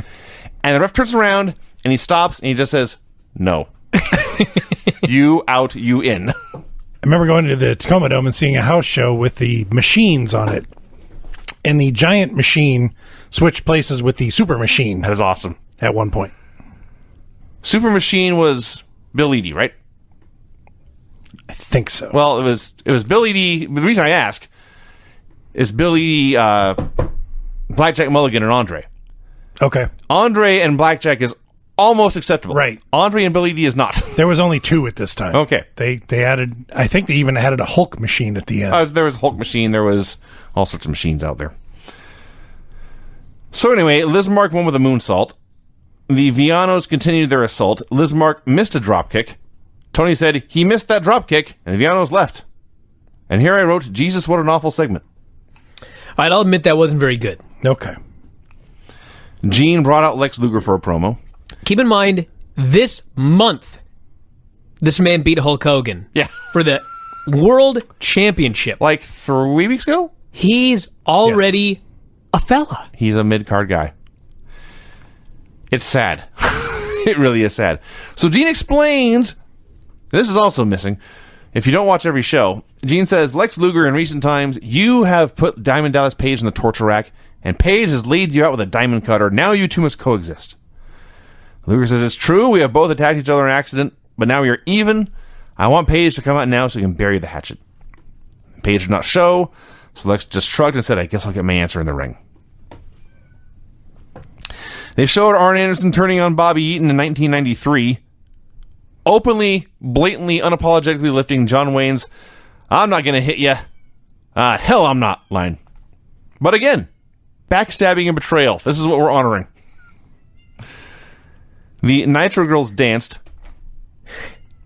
The cats? Must we? Yeah. Go ahead. The Nitro Girls danced, but Disco Inferno came out to dance in front of them. I legit forgot this guy was still around. Mm-hmm. So the girls leave. He's dancing by himself and perfectly happy. But then Alex Wright music plays. Now Disco is sad. Alex Wright steps out, and it's time for a dance-off. And they tried dancing. Well, they both danced. Neither could outdance the other. A shoving match broke out. They had a tense stare down into each other's eyes. I seriously thought that they might actually end up kissing when this was all said and done. Instead, Disco just left. Disco turns and leaves, and Alex turns to the fans and thrusts both fists in the air and says, yes! Yes, he won. You won! That I enjoyed. It led to Alex Wright versus Hugh Morris. I got to talk about something in this match that I thought about. Alex Wright versus Hugh Morris here on this show. There is so little writing on Nitro as compared to Raw nowadays. There was no reason to have this damn match. No. There was no story earlier in the show. There was no interview segment. Yeah. The reason that we had this match was that Nitro is a show for wrestling fans, and thus the promotion is providing a series of wrestling matches for your entertainment. Yes. They interview the main event competitors. There's some storylines here and there, like Mortis and Wrath against the Ball Bearing and Meng, and there was a storyline at the end of this match, but not everything had to have a story or a reason. Half of these matches were just matches designed to entertain people who like matches. Nothing more, nothing less. What the hell's wrong with that? Nothing. Don't overwrite your shows. Now, what we had in this match was Alex Wright working over Hugh Morris's leg. Which means we got the 30-pound German working over the 300-pound man as the babyface in peril. And I'm watching this, and I've talked about this before. Alex Wright had the weirdest knee drops I ever saw, where he would jump off the top rope, land on his feet next to the guy's head, and then do a somersault. And they would say, that's a knee drop. And he did one or two of these, and I thought, it's not just the weirdest knee drop I ever saw, that's the worst. Like, there's no way to make that look good. It's not like if you hit this, sometimes it'll look bad, sometimes it'll look good. Every time you do a knee drop this way, it will suck. Hugh made his comeback. Disco appeared, whacked Hugh right in the head in front of the ref. Ref didn't care. Hugh clobbered Disco, threw him out of the ring. Alex hit his spin kick, got the win with the feet on the ropes. And I wrote, what a mess. Do you remember when Tony Schiavone got mad at me, blocked me on Twitter? Mm-hmm. And I explained in a tweet that I thought he was great when he was great, and I only thought he sucked when he sucked. That's fair. And this was enough for Tony Schiavone to unblock me. Now, this may have been the show where the tide started to turn because Tony was getting so frustrated during the show. Oh, yeah. When this match ended, he could not believe the match had not been thrown out when a dude blatantly interfered. Because Tony's old school, it would only make sense that if a man enters the ring, it should be a DQ. He attacked the guy. Right. Yeah. He hit him with a punch. The key was when he punched the guy, it was behind the ref's back. No, it wasn't. Well, it was supposed to be. Well, it wasn't, So though. the ref looked at the guy. Point is, this was a mess, and Tony was getting pissed. Yes. And it only got worse as the show went on. So they had, I may have forgotten to mention this. During that Lizmark versus both Vianos match, they showed Raven walking through the crowd and taking a seat in the front row. Mm-hmm. And here they showed him in the front row, and it's Raven, and he's Raven. He's pissed off, he's miserable, he hates life. And sitting next to him, the nicest grandmother you ever saw. Just out for a nice night of action with her kids. That was, you know how nice she was. She looked nice. And maybe she had a dart gun in her umbrella. One of those stunt grannies. You never know. She's the penguin. A stunt granny? Could be. Don't you remember that goofy show they had in the 90s? Pro Wrestling's Greatest Secrets Revealed? And there was Sure. this bullshit about stunt grannies at shows? There was stunt granny would, like take a shove from the heel and then wink at him and let him know she was okay. Yeah. Bobby Heenan was given 10 seconds to pay tribute to Arn Anderson. Pointed out how stupid it was he was only given 10 seconds to pay tribute to Arn Anderson. Yeah, but you know what? It was a very, very nice little promo that he gave in 10 seconds. Yeah. Better than Larry's. He's the best. He really was the best. Nitro girls joined the announcers to plug the Nitro Party contest. I loved it because they said, we'll give you Nitro hats, Nitro balloons, which I thought you could only get at a Fish concert. Anyway. Craig's going to look at me until I laughed. Thank you. We had a Sting video package. And this is the one that really made me think, this is good stuff. Because they summarized this whole Sting storyline in like a minute. They made it simple, but they also made it epic. And they were... I should have written down the dialogue word for word. It was talking about how it is now a battle of good versus evil. A dark warrior fights for us with a voice of silence. He's turning back to the light. Very dramatic, very melodramatic. And it is the all done with the children's voice. It's the same voiceover they used when he finally made his entrance to Starrcade. It was Linus from the Peanuts. That's not impossible. It was great. Stevie Richards versus Damien. This was not great. I will admit, this was not great. So Stevie Richards comes out. Then Damien comes out. He is high-fiving fans because Damien, whose full name, by the way, Damien 666, Yes. friend of people everywhere. He's high-fiving all the fans until he gets to Raven. Well, he's trying to get them. Oh, he wasn't high-fiving, he was grabbing them, reaching for their souls. If you're gonna, you gotta pretend you're a good guy. I see. That's how you attract the masses. Yeah. So he's doing all these high fives. He gets to where Raven is sitting, and he looks at Raven awkwardly, and there's a long, long, long pause, and then Damien goes to move on, but Raven jumps the rail and DDTs him and throws him in the ring. So the ref doesn't know what's going on. Stevie doesn't know what's going on. Raven's at ringside now. Stevie attempts to save Damien's life via CPR and mouth-to-mouth. Raven jumps in the apron. Stevie goes to talk to him. Raven slaps him and says, "Pin him, you idiot." And so Stevie pinned him. Craig would be able to talk about this. Damien 666. Right. High-fiving the fans. Sure. The Antichrist, Sure. at the beginning, Yes. comes off as a great guy. For the first 7 years, yes. See? There you go, Vinny. Well, he's got I know 60 my years and 360-some days to Bible. go then. Yeah. Well, he's been around longer than 7 years, so That's he should true. be healed Actually, by I think now. it's the first 3.5 years, but Anyway. yeah. How can you think that this show was bad with this Ray trailer promo right here? The Nitro Girls danced, Lee Marshall did the road report, and then we got Ray. This had to have been the best promo of his whole career. I'm trying to think of other great Ray trailer promos. When he called Big Show's daddy a dead bastard. I'd have to watch that one again. Yeah. So, it's Bubba. His head's buzzed, but it's Big Bubba. He says, I've had a lot of names in my career. I've had a lot of costumes. I've had a lot of uniforms. But in real life, I've always been Ray Trailer. And months ago, I was attacked in the parking lot. I was laid out. And my so-called friends in the NWO, they left me high and dry. No phone calls, no faxes. No one wrote me a card.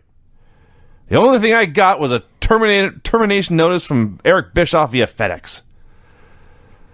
So he had to go through rehab. And I did not realize how extensive Bubba's injuries had been in this parking lot attack. Dude, they told him he'd never walk again. Had to learn how to crawl, he said. Yeah. I learned how to crawl, how to walk. The whole way he got through it was hanging a picture of Bischoff on the wall, so motivating him to take one more step each day. And now he was back. He's 100%. And he's going to tear Bischoff's head off. It was a great promo. I was thinking, if you had to relearn to walk 6 months ago, maybe you should not be wrestling now. Well, he's a fast learner. I have heard that we fighters are quicker healers than most humans. What was we fighters heal faster than normal men. something like that? Yeah. Do you know that my baby has been scooting along? Mm-hmm. And I was thinking, she's not really crawling because she's not on all fours. So I Googled it. And are you aware that crawling is actually when you're on your belly and you're doing like alligator scoots? But when you're on all fours, that's considered creeping. Another biblical reference. All the animals that creep. I don't know. Creep, Vinny, move on. I thought Creep was a Radiohead song. It really is. Yeah. Just wanted to learn everybody something. Again, everyone, you really had to see Brian's eyes when he said the word creep there. He was kind of creepy. He was extremely creepy. Come on. And I was, but there's two of us, one of him. I'm still weirded out. All right, Big Ray trailer, Prince Ikea. So Ray did a squash match like he was, we've been watching him in 1986. He when was broke way in. better than Big Bubba. Oh, is Ray Traylor here? Yeah. Oh, yes. Yeah. But my point is, we've been watching him break in doing like 5-minute squashes on Saturday night. And now it's Monday Nitro. This is a 5-minute squash match that would have been just fine at 2 minutes. Yep. Prince made a brief comeback. Traylor hit the Bubba Slam and he won. I can't do the math off the top of my head because I'm an idiot, but I was watching this match here, and I'm thinking few men have improved as dramatically during their televised tenure as Ray Traylor. Sure. Because he was horrible. Yeah. And he ended up really good. I'm watching the match, and I'm like, God, he looks like a little baby. He was like in his early to mid-30s at this point. Mm-hmm. And we'd been watching him on television for well over a decade at that point. Mm-hmm. He started young. Oh, yeah. He was like early 20s. He was about 30 when he had his big run with Hogan. Yeah. Younger. I think he was like 26. I was thinking about that too, because the announcers are going talking about what a dangerous man this is. He clearly hates the NWO. We need a guy like this to fight for us. You think one of them would have said, this man gave Hulk Hogan his toughest contest in a steel cage on national television once. They never brought that up. They had bigger fish to fry. That was a heck of a match, though. It was a great match. JJ paid tribute to Arn in like 4 seconds. Okerlund brings the Four Horsemen out for a promo. Here we go. The Horseman music plays. Out comes Conan dressed as Mongo. And he actually looked a lot like Mongo. Yeah. It was kind of scary. It was shocking. This is the best one. And Six dressed as Ric Flair. I did like Six's sweater vest. It's a nice touch, yes. But yes, it was a blonde wig, a large fake nose, and a sweater vest and khakis. He also had some kind of gimmick where he had a bottle of water around... We'll get to it. Okay, go ahead. I'm sorry. Jump the gun. So as soon as they come out, Gene says, I'm having no part of this. You may not respect the Horsemen, but I do. If you have something to say it to yourself. And he gives them the mic and he leaves. So they're fine with that. Six Flair calls out Kurt Hennig. It's Buff Bagwell as Hennig, which his costume consisted of a baseball cap with a blonde curly ponytail. And a pink polo shirt. And a polo shirt. And a towel and gum. I believe that may have been the shirt that Buff Bagwell wore to the building. It's entirely possible. Very possible, yes. Yeah. So he comes out, and Shivani is begging them to just go to break. So go to the ring, and they actually did a very accurate parody of this Horseman Kurt Hennig angle. Six says, Kurt, it's been 2 months that we've been asking for an answer. And I don't want to put you on the spot, but I need to know if you're in or out. And Buff Hennig replied that he'd been put on the spot, and there's a dog named Spot, and he was on the spot over and over and over again. He couldn't give him an answer. And so Flair says, I thought you might say that. I'm bringing out my best friend. And out comes Kevin Nash dressed as Arn Anderson. I don't know where they got the idea that Arn was fat. I've seen a lot of fat wrestlers in my life. They thought Arn was fat. Well, he was thick. He was thick. And he certainly didn't have a six-pack. But the whole idea here was to humiliate him. Yeah, but there's... Like, he also had the bald wig. Okay, Arn had been going bald for 10 years. That I get. He had the glasses. He had the neck brace, because of course they're making fun of him for being hurt. That I get. I never thought of Arn as a fat guy. Well, listen, I'll let you recap this, but I want to say something about this here. I'll get the good out of the way first. Kevin Nash did a better promo playing Arn Anderson than he ever did playing Kevin Nash. That's true. Which was mostly because he was ripping off Arn. So maybe Arn should do the promos for the guys in WWE today. Now, yes. When I watched this thing here, this was very controversial because what was supposed to happen, as everybody is aware, is that they were going to do this spoof, and then at the end of it, the Horsemen were going to run out, they were going to beat the hell out of these guys, everybody was going to cheer and be happy, the Horsemen would leave with their head held high on a show dedicated to Arn Anderson. Right before the show started, Bischoff goes up and he tells the Horsemen, you ain't doing the run-in tonight. Now, the rumor is Nash put the ixnay on it. Mm-hmm. So they're mad, but they're not furious. Later in the evening, Arn calls his wife. She's practically in tears. Ends up with Arn wanting to quit. Flair's ready to quit. Everybody's pissed off. Everybody's furious. Now, when I watched this, knowing all that, I haven't seen this since it aired. I think the thing about this was that everybody's impersonation was kind of funny and lighthearted, except Kevin Nash, who was totally mean-spirited. Flair had a big nose, and he goes, woo! Yes. What's wrong with that? Bagwell spit his gum out and hit it, flipped his towel behind his back. Conan just stood there. He had a football. It's all just a harmless spoof. And then Nash comes out, and he's fat, and he does nothing but commentary about how he's drunk. He actually brought a cooler to the ring with him as well. That's right. And the key here is everybody else was just spoofing the person's televised wrestling character. But Nash was spoofing something that had never been mentioned on television before. Yes. And was a real-life issue with Arn. He had a drinking problem. And Nash is out here making fun of him and spoofing him and just being a total asshole. That's what I got out of this thing right here. I think that's why some people thought it was really funny and they didn't understand what was so bad about it, and other people were so furious. Because 3 out of the 4 people here weren't doing anything wrong. They were just out there being wacky. And one guy had to come out and just be a total dick. And the drinking thing, the key is, like you say, drinking was never a huge part of Arn Anderson's character. Never. Only in the sense of we're all going out partying later with the Horsemen. Yeah, his character wasn't an alcoholic. He wasn't Steve Austin. He wasn't the Sandman. He wasn't James Storm drinking a beer all the time. So that was a backstage rib at Marty Lundy, not a shot at Arn Anderson to build heat for a wrestling program. The neck brace I was fine with. The bald thing I was fine with. The glasses I was fine with. The gut confused me. So Nash's promo as Arn was funny, but also went on way too long. He said he had average size, average speed, average looks, average intelligence, average carpentry skills. Hate to admit I laughed at that one. That was funny. He put together an excellent wrestling career.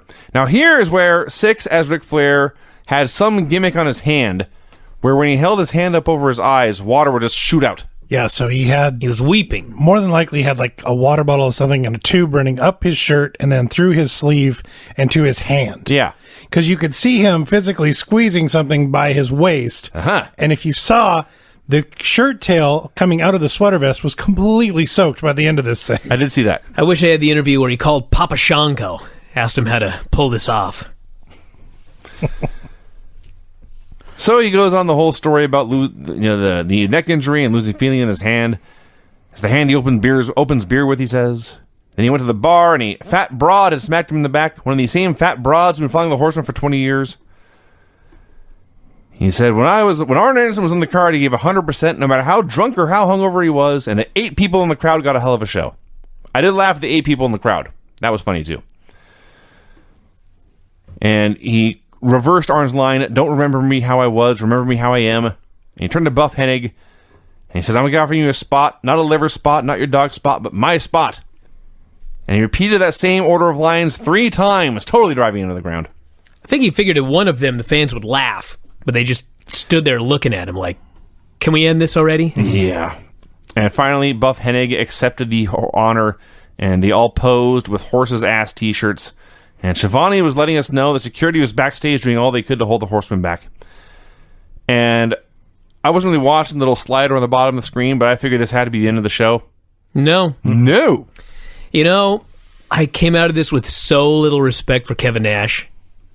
Like, can you imagine if the Horsemen did a spoof on the NWO and they found something in Nash's personal life and they just exposed it on national television and then Nash didn't get any opportunity to have a rebuttal or do a run-in? Can you imagine the fit that guy would have thrown? But he was out here just having the time of his life, being a dick. He was a bully. There's no other way to put it. They're still doing Arn tributes after this, by the way. And one of them was a random Arn Anderson promo from 1996. I have no idea what this was, what we're setting up. It was just Arn speaking for 15 seconds. We were supposed to get Chavo Guerrero Jr. versus Chris Jericho. First of all, Jericho comes out, and suddenly, they have edited in his WWE theme music. Right. Break the Walls Down. I couldn't figure out what was going For on. Lionheart Chris Jericho in 1997. It was very weird. We'll see if this keeps up next week. If it's back next week, I have a theory. If this is a one-time thing, then I don't know. Sometime in his WCW tenure, he changed from his very awesome theme music, which I've been such a huge fan of, to his Pearl Jam knockoff music. Oh, yeah. Which is actually still pretty cool. I just like this other one better. But perhaps Pearl Jam threatened to sue them.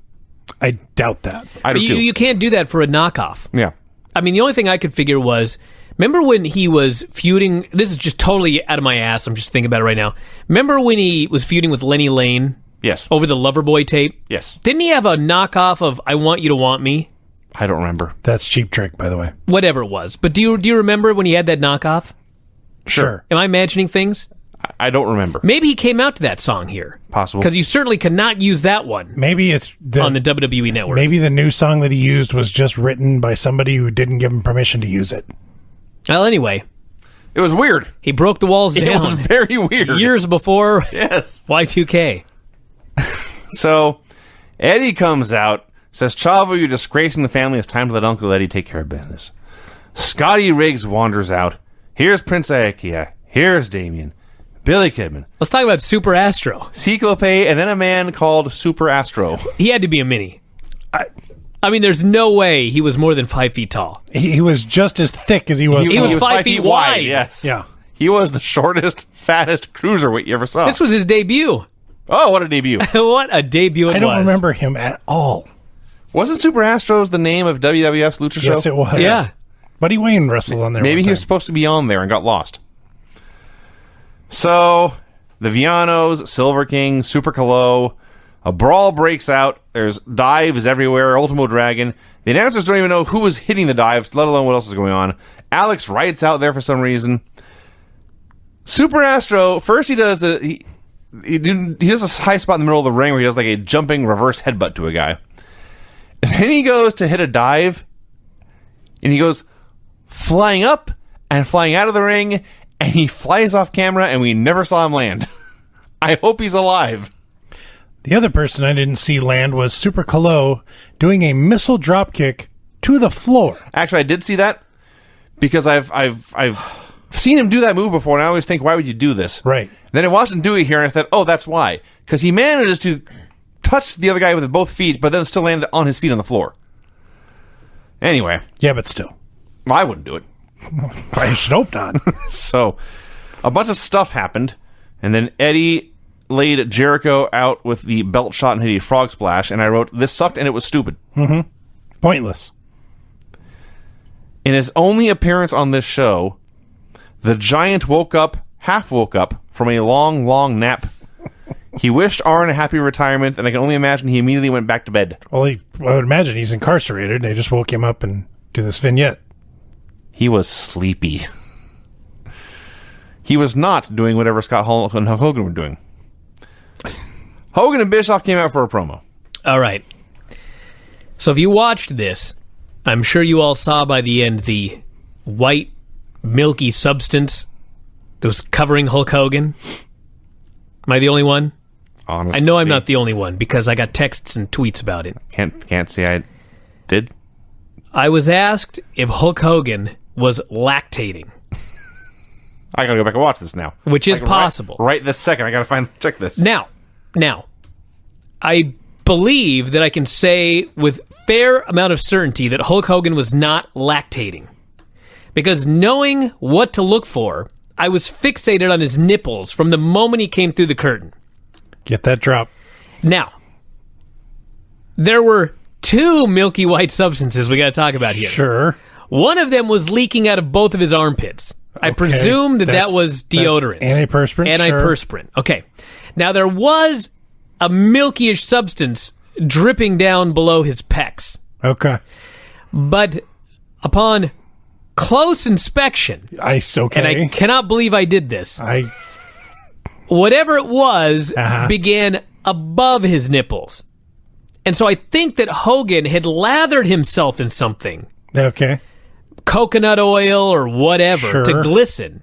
And when he started doing his promo and he began to sweat, it began to leak down, and it did in fact look like Hulk Hogan was lactating. But I don't think he was. Are you watching it, Vinny? Watching it now, the deodorant is clear. You can see that. Very obvious. Maybe he took the deodorant and went under his pecs with it. I hadn't thought of that. Can never be too fresh. I still got that watching. So he came out.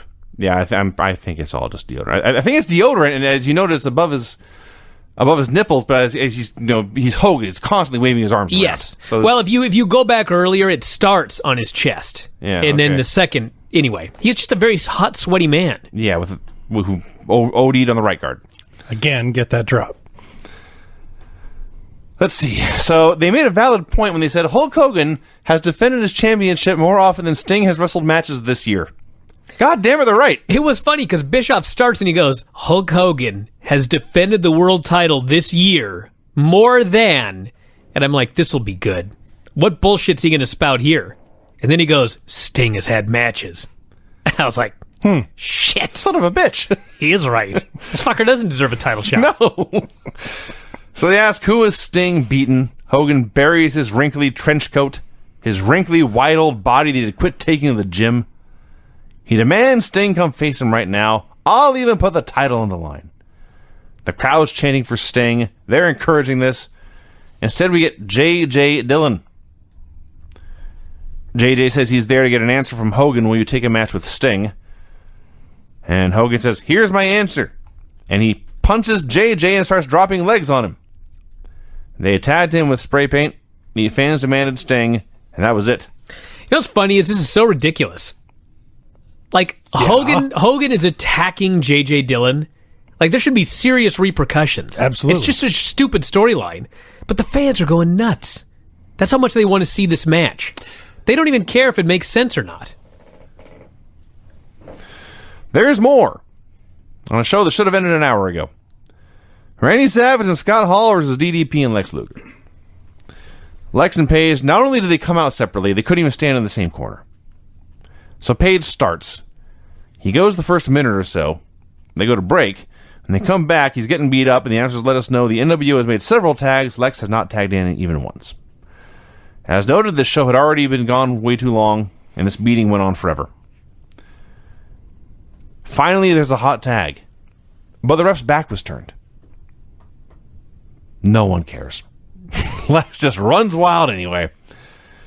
He's hitting 87 atomic drops in a row on Scott Hall. I don't know if they just thought it was funny or if somebody was out of position where they're trying to set up. Poor Paige, for what they're trying to set up, has to pretend to be hurt for all 87 of these atomic drops. And finally, Lex goes to hit the bionic elbow of death, but Hall ducks and Lex wipes out Paige. And Lex puts Savage in the rack with his back to the ring. Hall covers Paige, and the ref counts 3.